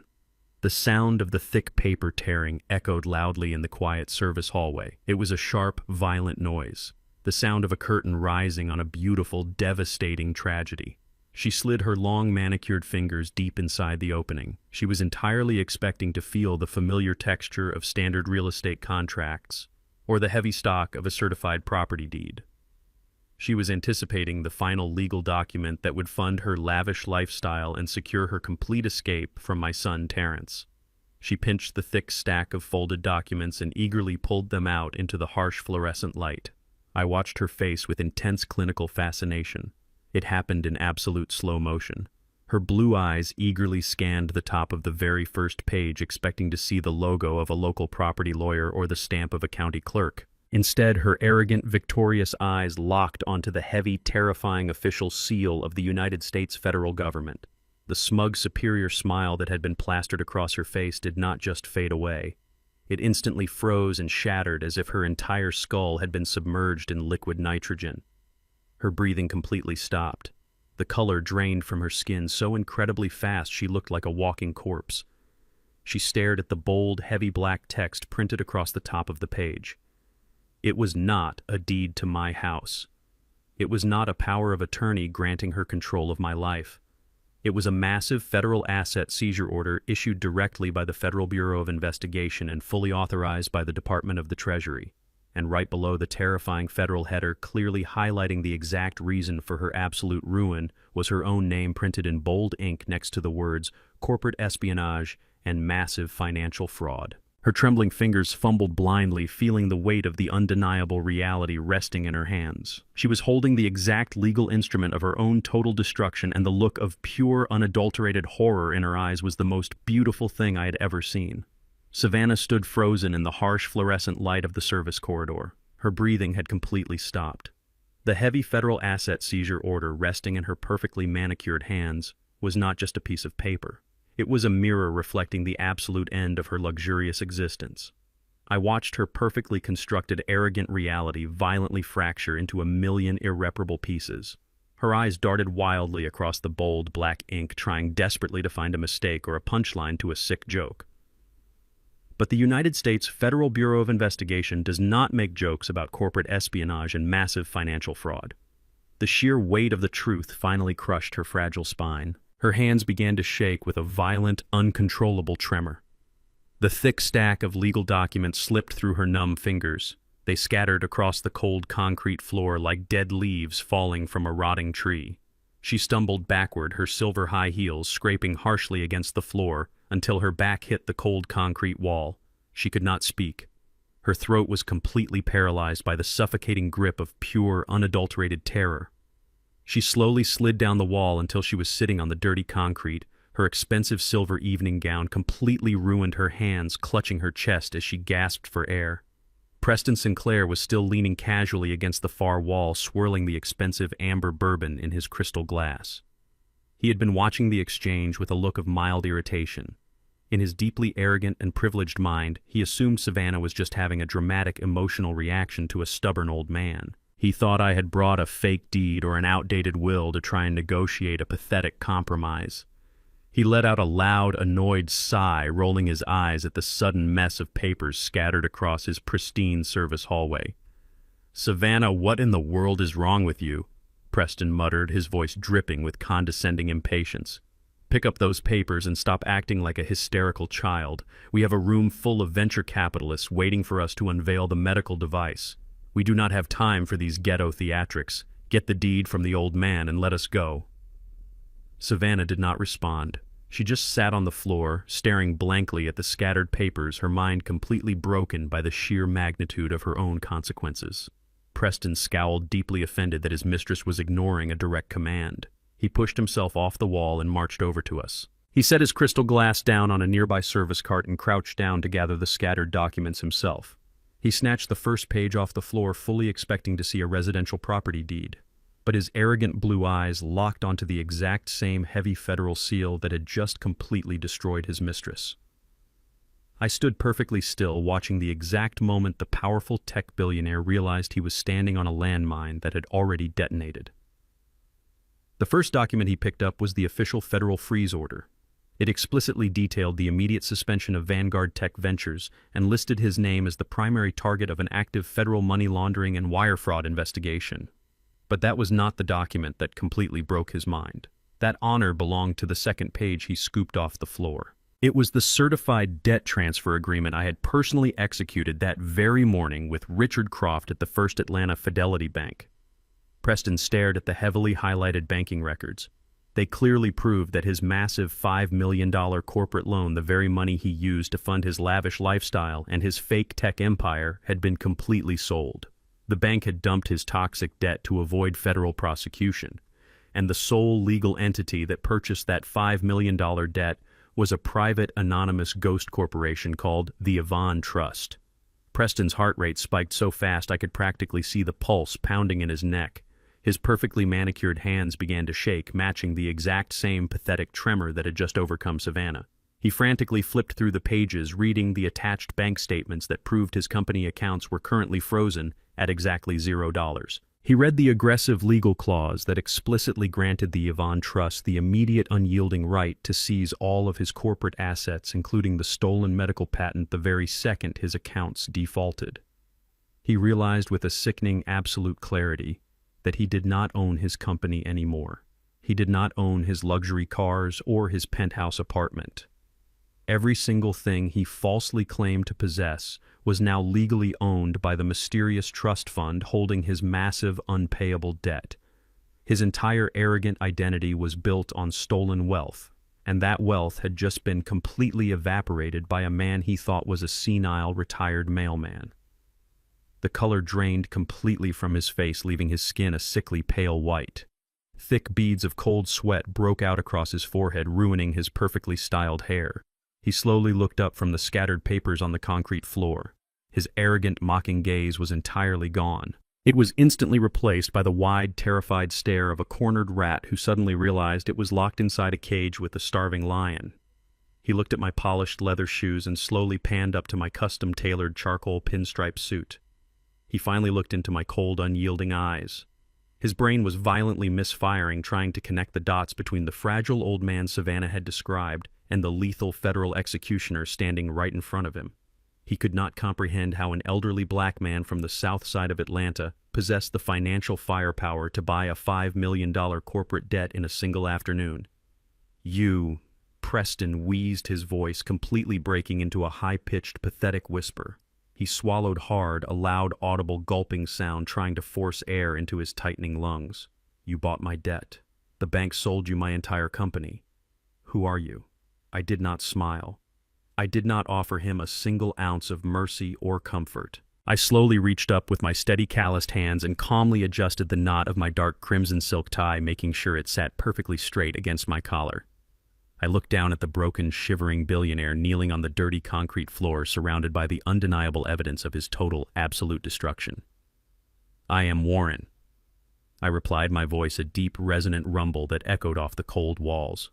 "I am the husband of Yvonne, the brilliant woman who spent her dying days building this entire federal case against you. And currently I am your sole legal creditor, Preston. You have been completely bankrupt since 3 o'clock this afternoon." I stood in the cold service corridor watching the absolute destruction of a human mind. Savannah was sitting on the dirty concrete floor, her expensive silver evening gown pooling around her like dirty water. I watched her perfectly manicured hands claw desperately at the cold floor, as if she were trying to stop herself from falling off a massive cliff. The human brain is a remarkable organ designed to protect itself from sudden catastrophic trauma, but there is absolutely no psychological shield thick enough to block the sheer magnitude of the devastation I had just dropped on her. Just 10 minutes ago, she was the undisputed queen of the Atlanta Innovation Gala. She was dripping in stolen diamonds, sipping vintage champagne, and preparing to step onto a brightly lit stage to claim my son's brilliant medical patent as her own. She had forged Terrence's signature, taken out $200,000 in fraudulent loans, and actively planned to lock her 73-year-old father-in-law inside a miserable state-run mental asylum. She thought she had completely secured a lifetime of unearned luxury. She thought she had stolen my house, my son's future, and my absolute freedom. But the heavy federal documents scattered across the floor told a completely different story. In the span of a few agonizing seconds, her entire delusional universe was violently ripped away. She did not just lose the stolen medical company. She lost the stolen money, the luxury lifestyle, and the total control she thought she had over my family. She was no longer a wealthy socialite. She was an exposed federal criminal staring down the barrel of a decade in a maximum security penitentiary. The realization hit her central nervous system like a massive physical blow. Her breathing became incredibly shallow and rapid. Her chest heaved up and down in erratic, panicked bursts as her lungs desperately fought for oxygen that her terrified brain simply could not process. Her eyes darted wildly around the narrow concrete hallway, searching for any possible escape route, any sliver of hope. She was a drowning woman frantically looking for a life raft. And then she looked up at Preston Sinclair. Preston was still kneeling on the floor, surrounded by the undeniable evidence of his own total bankruptcy. He was staring at the banking records that proved I was now the sole legal owner of his entire tech empire. His pristine velvet tuxedo felt like a heavy prison uniform. He was sweating profusely, his face a mask of pure, unadulterated horror. Savannah looked at him, her blue eyes wide and pleading. In her deeply twisted and dependent mind, Preston was her ultimate savior. He was the wealthy, powerful billionaire who was supposed to fix everything with his expensive lawyers and his corrupt political connections. She honestly believed their illicit affair actually meant something to him. She thought they were partners in crime. Preston Savannah gasped, her voice a high-pitched, pathetic wheeze. "Preston, please do something. Call your legal team. Call the bank. We can fight this. He is just a retired mailman. He cannot do this to us. You have to fix this, Preston." She reached out her trembling hand, gently grabbing the sleeve of his expensive velvet jacket. It was a desperate plea for protection from the monster she had awakened. But Preston Sinclair was not a loyal partner. He was a ruthless, narcissistic predator who only cared about his own survival. And right now, the woman holding onto his sleeve was the exact reason his entire $5 million empire was currently burning to the ground. He looked at Savannah's trembling hand, and then he looked at her terrified face. The profound fear in his eyes instantly rapidly mutated into a dark, explosive, and violently toxic rage. He violently yanked his arm away from her grasp, as if her touch were a highly contagious disease. He pushed himself up from the floor, his expensive leather shoes scraping harshly against the concrete. He towered over her, his face completely twisted with pure, hateful fury. "Fix this!" Preston screamed, his voice echoing off the concrete walls with terrifying volume, completely abandoning any shred of his refined corporate composure. "Fix this.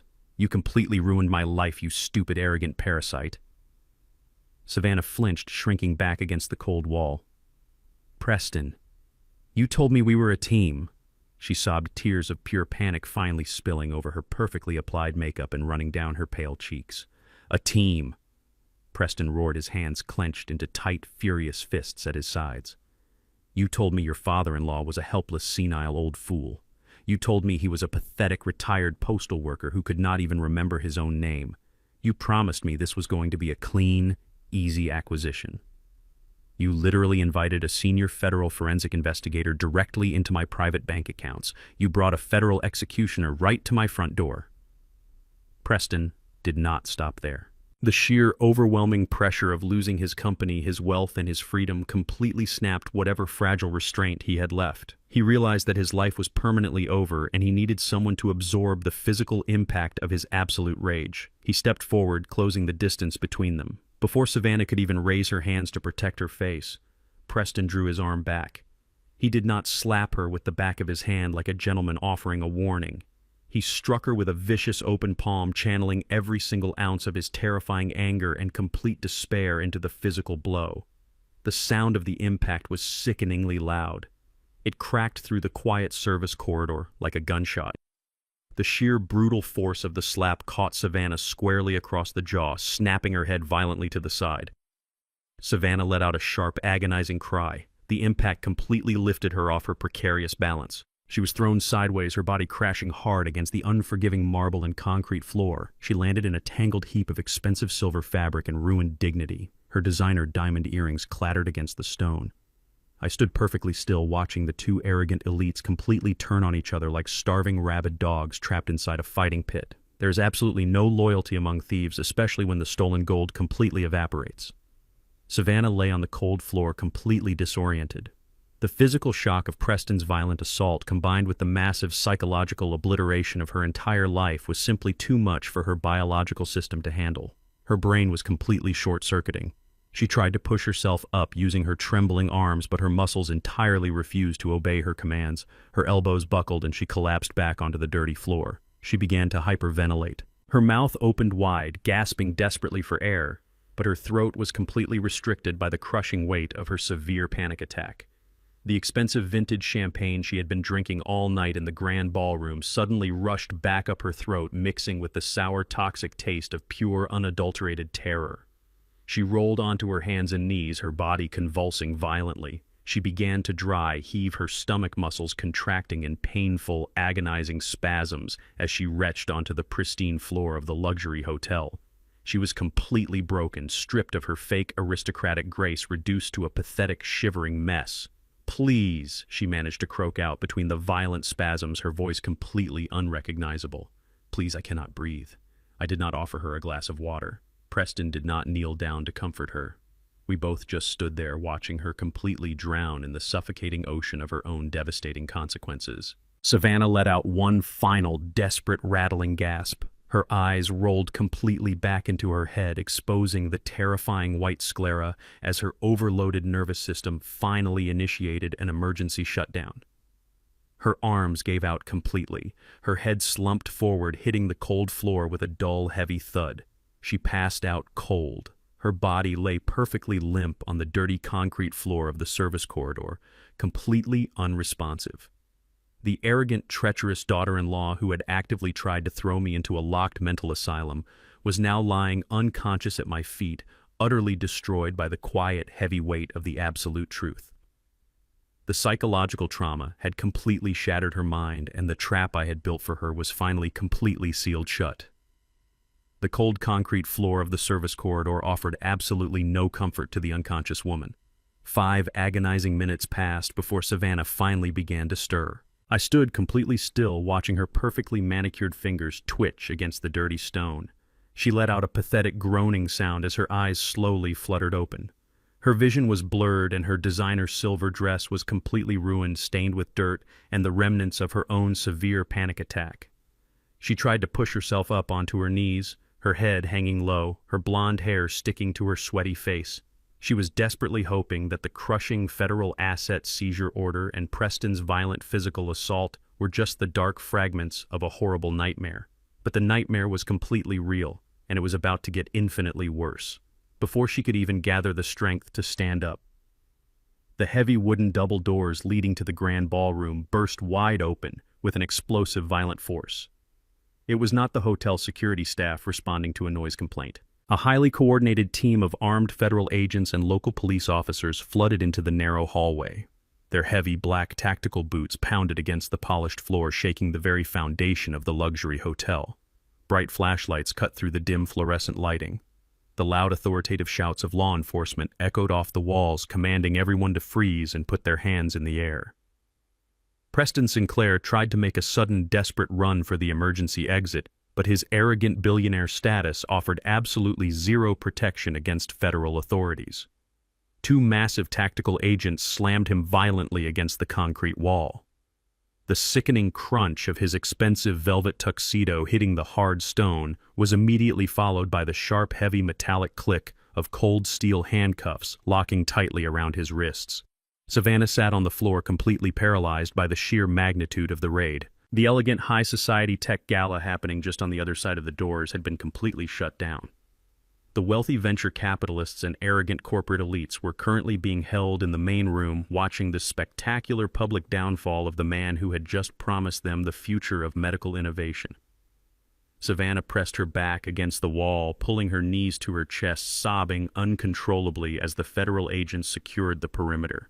The radio chatter from the police officers filled the air with a cold, clinical reality. She looked up at me, her tear-streaked face twisting into a mask of pure, unadulterated desperation. She was frantically searching her broken mind for a way out, a loophole, a lie she could spin to save her own skin. But her entire network of deception was about to be permanently eradicated from the face of the earth. Through the chaotic sea of dark uniforms and flashing badges, a single civilian figure slowly walked into the service corridor. The armed agents naturally parted to let him through because I had specifically cleared his arrival with the federal task force commander earlier that afternoon. It was my son. It was Terrence. He was no longer wearing the exhausted, defeated expression of a man bleeding out from a failing medical startup. He was wearing a dark suit, his posture completely straight, his jaw clenched tight with a profound, terrifying resolve. I had sent him a simple text message 3 hours ago telling him to come to the downtown luxury hotel and wait in the lobby until the police arrived. He stepped into the harsh light of the hallway and stopped right next to me. He did not look like a grieving son mourning the sudden loss of his mother anymore. He looked exactly like the bloodhound. He looked like a man who had finally seen the absolute unfiltered truth. Terrence stood perfectly still, his dark eyes slowly scanning the absolute wreckage of the service corridor. He looked at Preston Sinclair groaning against the wall with his hands bound in heavy steel chains. He looked at the massive stack of federal banking records and asset seizure orders scattered across the wet concrete floor. And then his eyes fell upon the glossy, high-definition surveillance photographs resting near his expensive leather shoes. I watched my son look down at the crystal-clear images of his beautiful wife wearing designer clothes and intimately kissing the very man who had arrogantly rejected his medical patent 6 months ago. He saw the pictures of them holding hands entering luxury hotel rooms and laughing together while he was sitting alone in a cold laboratory slowly going bankrupt. The final heavy curtain of his complete blindness was violently ripped away. Savannah saw the exact moment his eyes locked onto the affair photographs. A fresh wave of absolute terror washed over her pale face. She realized her ultimate safety net, the husband she had manipulated and abused for 5 years, was currently looking directly at her unforgivable treason. She scrambled frantically to her hands and knees, ignoring the federal agents standing all around her. She crawled across the dirty concrete floor, weeping hysterically, her silver dress dragging behind her like a heavy chain of guilt. She reached Terrence and threw her arms around his legs, clinging to him with the desperate, pathetic grip of a drowning parasite. "Terrence, please," she wailed, her voice cracking and echoing tragically in the narrow hallway. "Honey, you have to listen to me. Your father is completely insane. He is trying to ruin me. He forged those pictures, Terrence. He set this entire thing up because he is a crazy old man and he hates me. Please, baby, tell them to let me go. I love you so much. It is all a lie." The entire hallway fell into a dead-heavy silence. The federal agent stopped moving, waiting to see how the young inventor would react to the weeping woman clinging to his legs. Savannah buried her face in his dark trousers, sobbing loudly, pouring every single ounce of her manipulative energy into the performance. She honestly believed that her fake tears and her familiar physical touch would trigger his deep protective instincts. She thought he was still the same exhausted, broken man who had blindly trusted her just that morning. She thought she could still gaslight him into believing the retired mailman was the true villain of the story. But Terrence did not reach down to comfort her. He did not stroke her blonde hair or whisper that everything would be okay. He stood absolutely rigid, a cold, impenetrable fortress of righteous anger. He looked down at the woman who had secretly drained his bank accounts, forged his signatures, and actively plotted to throw his elderly father into a locked mental asylum. He reached his steady hand into the inside pocket of his dark suit jacket. He did not pull out a handkerchief to dry her fake tears. He pulled out a thick, heavy stack of crisp, white legal documents. He held them tightly in his hand, his knuckles turning slightly white from the pressure. He looked at Savannah with an expression of pure, absolute disgust that cut deeper than any physical blow ever could. "Let go of me," Savannah Terrence commanded, his voice completely devoid of any warmth or affection, dropping into a low, dangerous tone that sounded exactly like my own. He forcefully stepped back, breaking her desperate physical grip, leaving her completely unsupported on the cold floor. He threw the heavy legal documents directly at her chest. They hit her and scattered over her ruined dress. "Those are your divorce papers and a permanent judicial restraining order." Terrence stated, his words ringing out with lethal, crystal-clear precision. "You are absolutely entirely erased from my life." Savannah gasped, shaking her head in violent denial, clutching the papers with trembling hands. "No, Terrence, you cannot do this," she pleaded, her voice a pathetic whisper. "You do not understand." "Yvonne, my mother understood everything." Terrence interrupted, his voice rising with a fierce protective fury. "She understood exactly what kind of monster you were. She sent a delayed encrypted email to my private server. It arrived exactly 1 hour ago. I heard the voice recording, Savannah. I saw the offshore wire transfers. I heard you planning to steal my medical patent with that racist criminal standing against the wall. You did not just betray my trust and steal my life work. You actively tried to lock my grieving father inside a miserable mental institution to steal his home. You are absolute, unredeemable scum. My wife was barely in the ground when my daughter-in-law walked up to me in the pouring rain and told me to pack my bags for a cheap nursing home. I did not say a single word. I just got into my neighbor's truck and let him drive me away, but he did not take me home. He drove me to a deserted warehouse on the edge of Atlanta, handed me a key, and said, "This is something only you can know, and you must never tell your son." I stood there in shock as I opened the heavy metal door and realized that everything I thought I knew was a complete lie. For the last 2 years, my sweet, gentle wife had been hiding a massive and dangerous secret. Before I tell you what was inside that room, let me know where you are watching from in the comments below. Hit like and subscribe if you believe a mother will do absolutely anything to protect her family. The heavy silence in the service corridor was only broken by the pathetic sound of Savannah sobbing onto the dirty concrete floor. Terrence had just delivered the final devastating blow, completely erasing her from our family. She was utterly broken, stripped of her fake aristocratic elegance, and left with absolutely nothing. But the absolute worst of human nature was about to reveal itself right in front of our eyes, when a sinking ship is finally going down. The rats do not hold hands and sing songs of loyalty. They climb over each other violently, clawing at anything they can reach, just to keep their own heads above the freezing water for one more second. Preston Sinclair was the ultimate rat. He was currently pinned against the cold concrete wall by 2 massive federal agents, his wrists tightly bound in heavy steel cuffs. He had watched my son throw the divorce papers onto Savannah's ruined silver dress. He had listened as Terrence laid out the undeniable evidence of their massive corporate theft and their cruel conspiracy to lock me inside a mental asylum. Preston realized with a sudden, terrifying clarity that Savannah had absolutely no leverage left. She was completely useless to him now. And more importantly, he realized that the quiet, elderly black man standing in the custom-tailored pinstripe suit was the only person in the entire building who held the keys to his absolute survival. Preston completely ignored Savannah weeping on the floor. He ignored my son Terrence, who had just reclaimed his dignity and his stolen medical patent. Preston locked his panicked, bloodshot eyes directly onto mine. The arrogant billionaire tech investor, the man who refused to do honest business with African-American entrepreneurs, was about to completely abandon his toxic pride and beg a retired mailman for his miserable life. "Mr. Warren." Preston gasped, his voice trembling with a pathetic, desperate urgency. "Please, you have to listen to me. I am a victim here too. I had absolutely no idea she was planning to throw you into a psychiatric ward. I swear to God I did not know she was stealing money from her own husband to fund my company." Savannah suddenly stopped crying. Her head snapped up from the dirty concrete floor, her tear-streaked face frozen in a mask of pure, unadulterated shock. She stared at the man she had risked her entire life for, the wealthy lover who had promised her a lifetime of luxury and protection. She brought the medical patent to me. Preston continued, his voice growing louder and more frantic, desperately trying to convince the federal agents holding him against the wall. She forged all of Terrence's signatures on the transfer documents. She masterminded the entire theft. I was just a blind investor, Mr. Warren. I thought it was a legitimate business acquisition. She completely manipulated me. If you tell the federal prosecutor to drop the money laundering charges against my firm, I will give you everything. I will testify against her in open court. I will stand on the witness stand and tell the jury exactly how she planned the entire fraud. Just give me my company back, and I will hand her over to you on a silver platter." The sheer, absolute cowardice of his words hung heavily in the cold service corridor. He was offering to completely destroy the woman he had been sleeping with for 2 years just to save his own miserable skin. Something deep inside Savannah's mind completely snapped.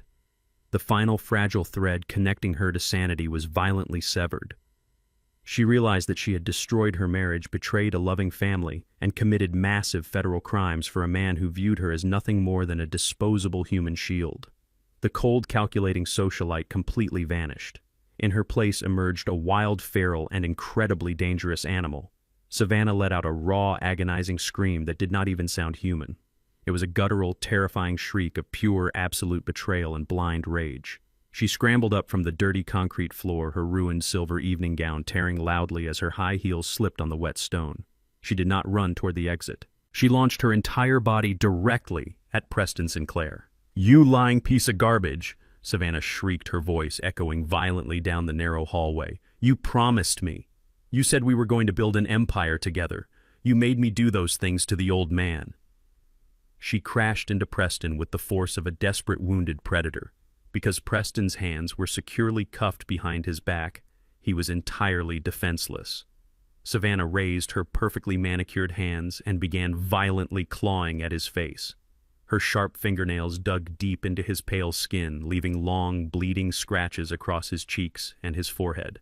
She tore at his expensive velvet tuxedo, ripping the crisp white shirt underneath, completely destroying his carefully constructed wealthy facade. Preston screamed in pain and terror, thrashing his head back and forth, desperately trying to avoid her vicious attacks. "Get this crazy lunatic off me!" he wailed, his voice cracking as blood began to trickle down his face. "She is completely insane. Help me!" The violent, chaotic struggle carried them right through the open wooden double doors and completely out of the hidden service corridor. They stumbled directly into the bright, blinding light of the grand ballroom. The classical string quartet had long since stopped playing. Hundreds of the most powerful and wealthy corporate elites in Atlanta were standing in the massive ballroom, completely frozen in absolute shock. These were the venture capitalists, the arrogant politicians, and the high society socialites who just 20 minutes ago were sipping vintage champagne and eagerly waiting to kiss Preston Sinclair's ring. They had admired Savannah's beauty and praised Preston's brilliant business acumen. They thought these two people represented the absolute pinnacle of success and untouchable white privilege. Now that elegant, sophisticated illusion was completely shattered for the entire world to see. The elite crowd gasped and backed away in horror as Preston and Savannah crashed into a table of expensive appetizers, sending delicate crystal glasses and silver trays crashing to the polished marble floor. They were literally tearing each other apart like two starving rats fighting over a piece of rotten garbage. Savannah continued to scream and claw at him, her blonde hair a tangled, messy bird nest, her face contorted with insane fury. Preston was sobbing and bleeding, his expensive velvet suit hanging in ruined shreds, completely stripped of his arrogant billionaire armor. The wealthy guests did not step forward to help them. They did not offer sympathy or support to their fallen golden boy. Instead, a sea of glowing rectangular screens suddenly illuminated the dark edges of the ballroom. Hundreds of smartphones were instantly raised into the air. The very same people who used to flatter and enable Preston Sinclair were now eagerly recording his spectacular violent downfall. Camera flashes erupted rapidly, capturing every single humiliating second of their pathetic brawl. Their absolute ruin was being permanently documented and broadcasted to the entire world. Enough, the lead federal task force commander barked, his deep voice cutting through the chaotic screaming. 4 massive tactical agents rushed forward, pulling the two feral animals violently apart. They dragged Savannah off of Preston, slamming her face down onto the cold, polished marble floor of the grand ballroom. She thrashed and kicked, screaming incoherent curses at her former lover, completely abandoning any remaining shred of human dignity.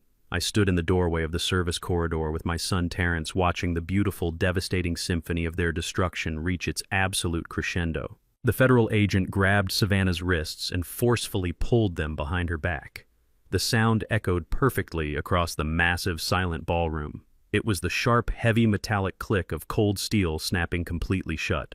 The handcuffs locked tightly around her wrists, permanently binding her to the devastating consequences of her own greedy actions. "Get them both out of my sight," the federal commander ordered loudly. The armed agents hauled Savannah and Preston roughly to their feet. They did not take them out through the hidden back exit to spare them any embarrassment. They dragged the two bleeding, sobbing criminals right through the very center of the grand ballroom. They were paraded past the hundreds of flashing smartphone cameras, past the disgusted stares of their former elite colleagues, and past the massive digital banner celebrating their stolen achievements. Their wailing cries faded slowly as they were pushed out the heavy brass front doors and shoved into the back of waiting federal transport vehicles. The trap was finally completely empty, and the long, terrifying hunt of the bloodhound was officially over. The sun rose over Atlanta on Saturday morning, casting a warm, golden light through the kitchen windows of my quiet suburban home. It was the first time in 2 years that the air inside my house felt completely clean. The toxic, heavy shadow that Savannah had cast over our family was entirely gone. I stood at the kitchen counter wearing my comfortable old cardigan and poured myself a hot cup of black coffee.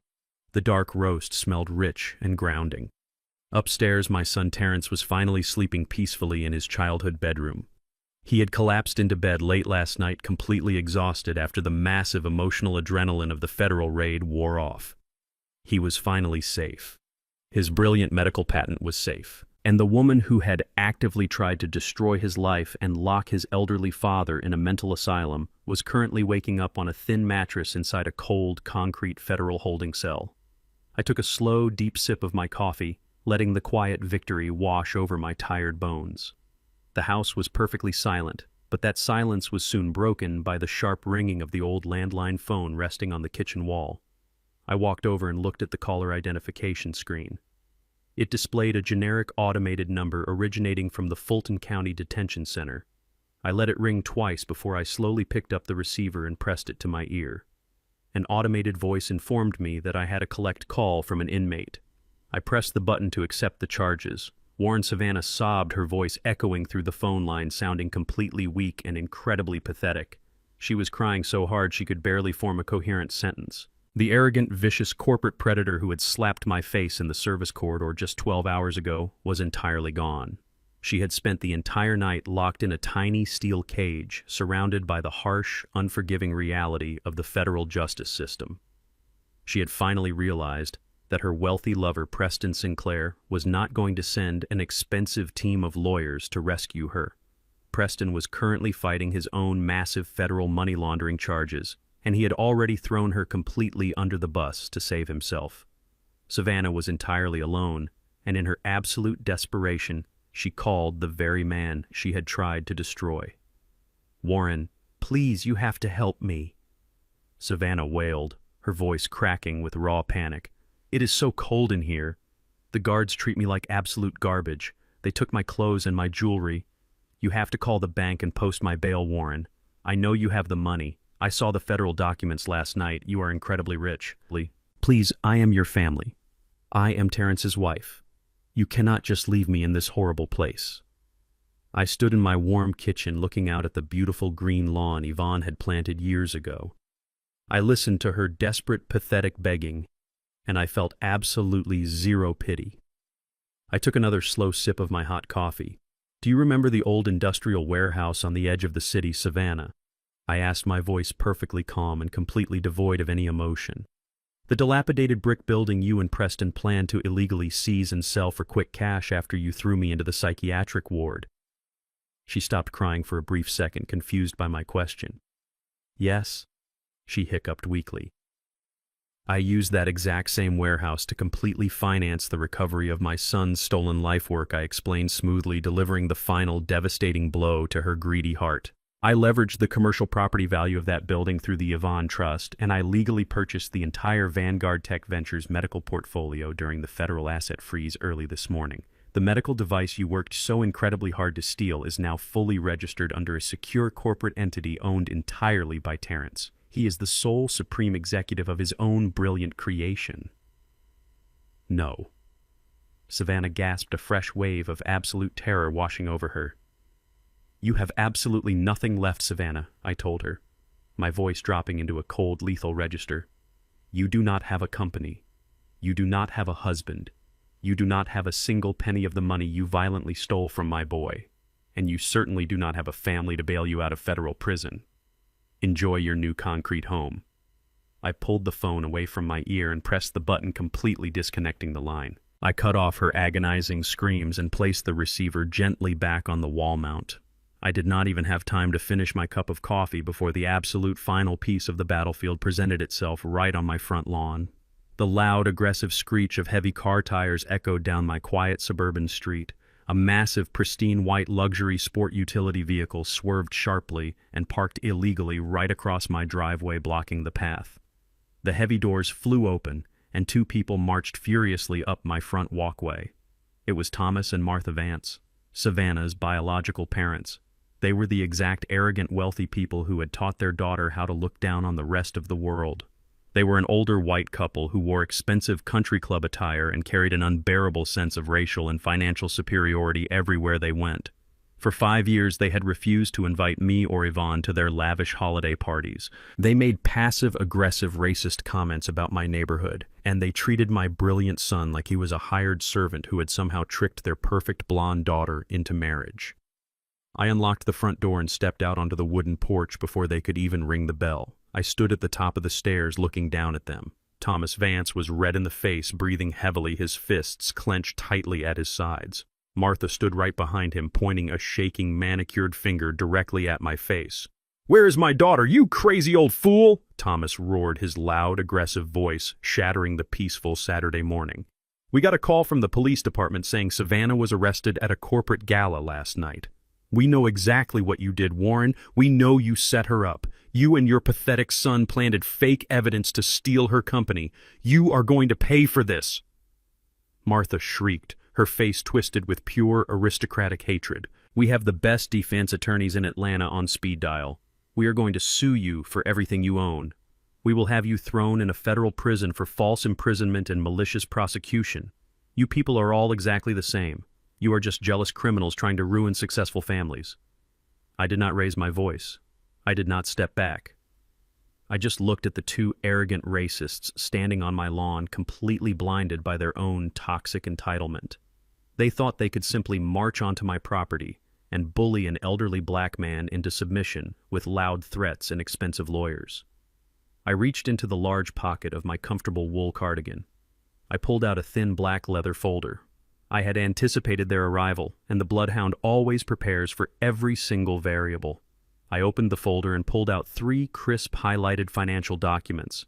I held them up in the bright morning sunlight for Thomas and Martha to see clearly. "You are absolutely right about one thing, Thomas," I said, my voice a low, steady rumble that instantly silenced his aggressive shouting. "Your daughter was incredibly successful at stealing money.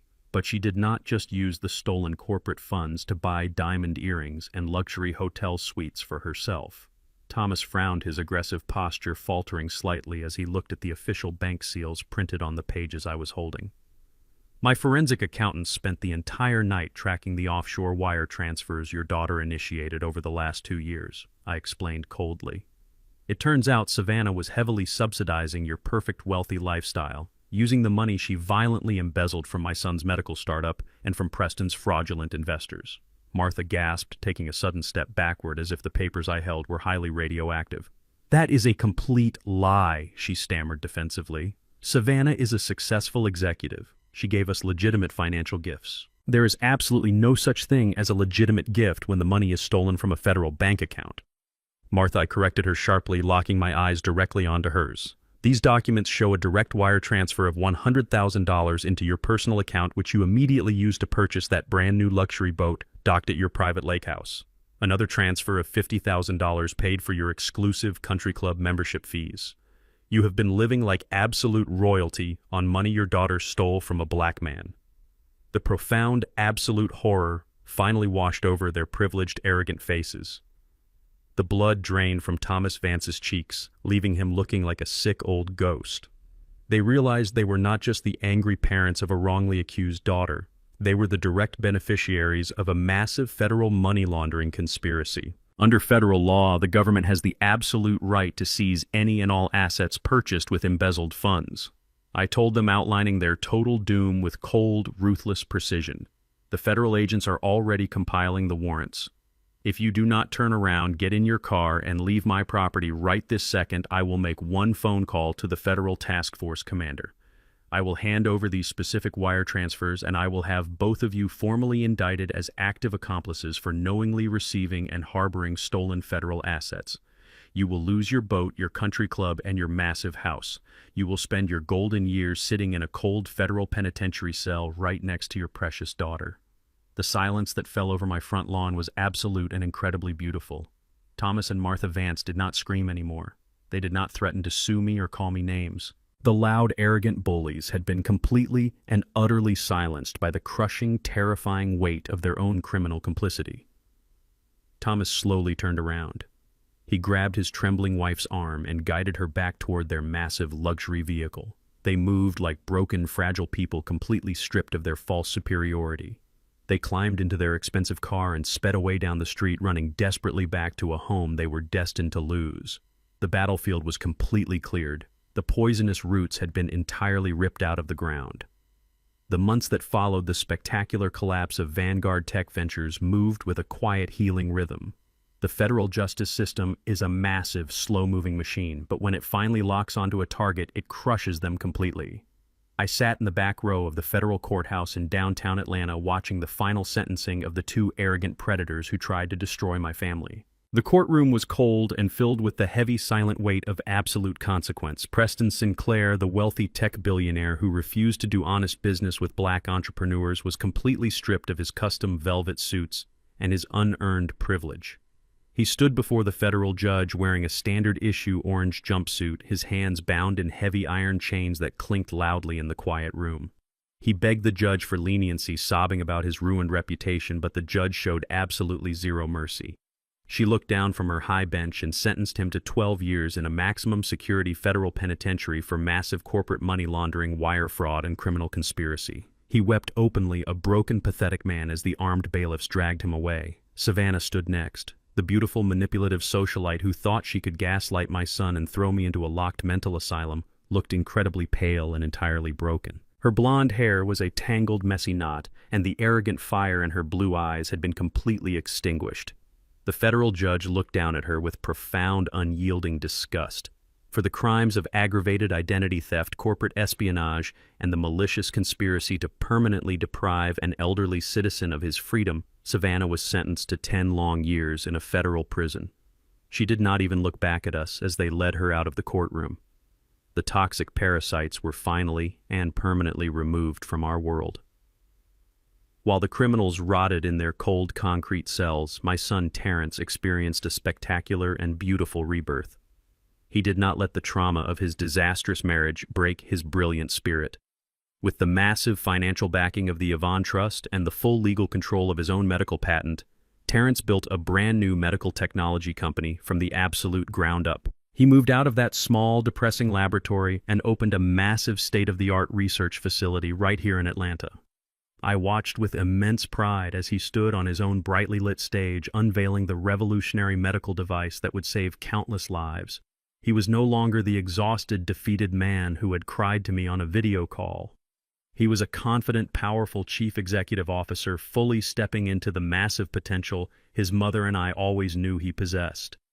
He hired a brilliant team of honest, hardworking engineers, and he made sure that absolute integrity was the foundation of his entire corporate empire. The legacy he was building was completely untouchable, and it belonged entirely to him. As for me, I did exactly what I have done for the last 25 years. I did not move into a sprawling mansion in a gated community. I did not buy a fleet of luxury imported cars or start wearing heavy gold watches. That flashy, superficial lifestyle belongs to people who desperately need to prove their worth to complete strangers. I already knew exactly who I was, and I knew exactly the kind of man my sweet Yvonne fell in love with. I stayed right here in my quiet suburban house on the south side. I put my custom-tailored charcoal pinstripe suit back into the heavy, dust-proof garment bag and pushed it to the very back of my dark closet. The bloodhound had successfully completed his final hunt, and it was time for him to go back to sleep. I put on my faded brown wool cardigan and my comfortable orthopedic walking shoes. I spent my quiet mornings drinking black coffee on the front porch, waving to my neighbor Victor as he drove past in his rusted old pickup truck. I spent my long, warm afternoons pushing my old lawnmower across the front yard, trimming the grass and carefully tending to the beautiful yellow rose bushes Yvonne had planted decades ago. The profound, deep satisfaction of honest physical labor kept me grounded. It reminded me that true power is not about dominating other people or hoarding massive wealth. True power is the absolute freedom to simply exist in perfect, quiet peace without constantly looking over your shoulder. It was a late Sunday afternoon when the sleek black luxury sedan pulled into my driveway. The warm Georgia sun was just beginning to set, casting a long, beautiful golden glow across the freshly cut grass. Terrence stepped out of his car wearing a comfortable polo shirt and a relaxed, familiar smile. He walked up the wooden steps of the front porch carrying a paper bag filled with fresh peach cobbler from the local bakery. I was sitting in my favorite wooden rocking chair, listening to the gentle hum of the summer crickets and the distant happy sound of neighborhood children playing in the street.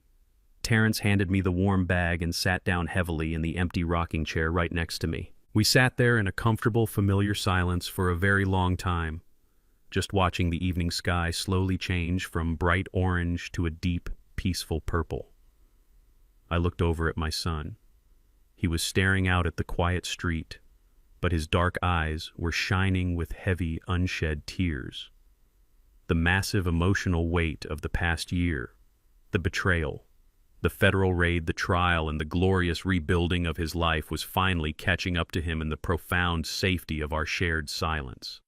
He leaned forward, resting his elbows on his knees, and buried his face deep in his hands. Dad Terrence whispered, his voice cracking with a deep, profound sorrow that broke my heart. "I am so incredibly sorry. I am so sorry I ever doubted you. I am so sorry I let that monster into our home, and I am so sorry I almost let her lock you away.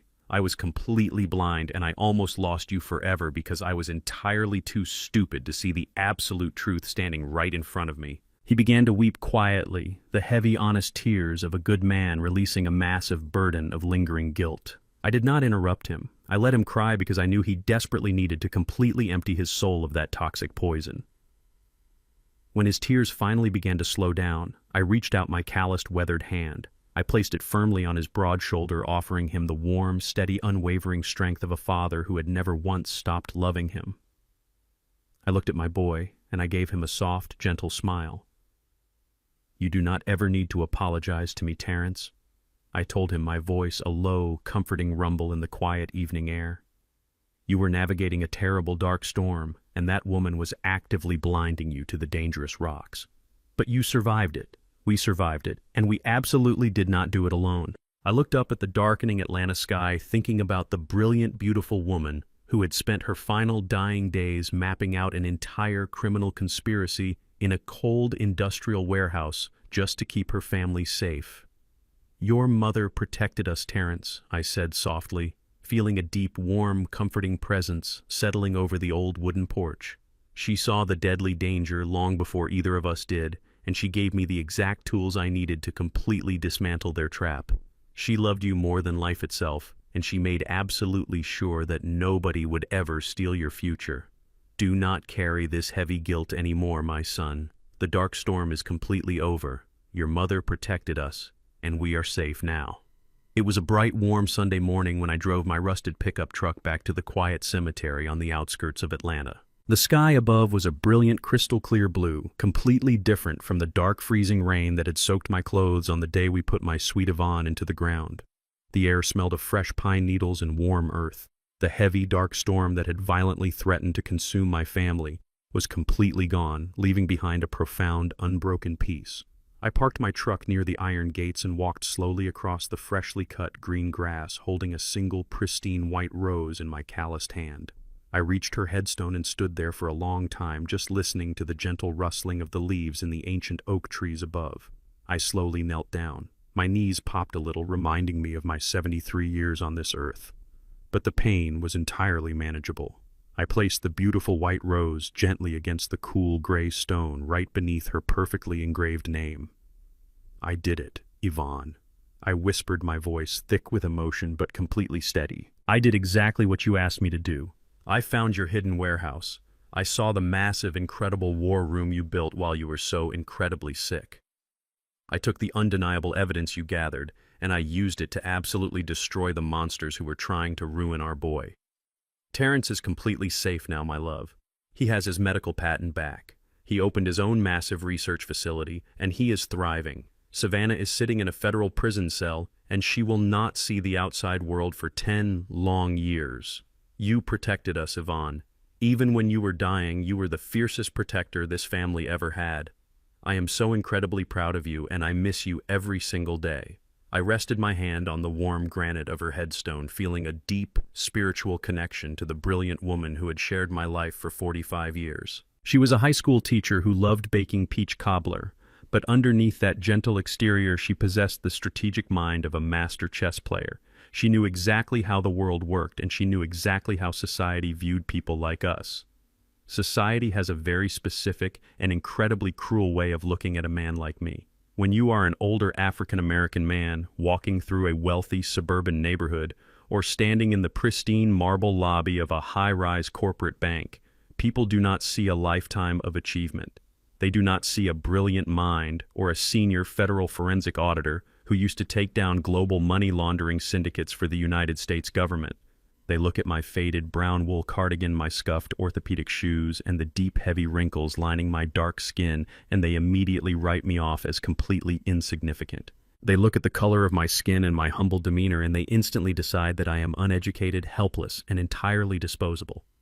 They see a fragile, retired postal worker who probably needs help crossing a busy street.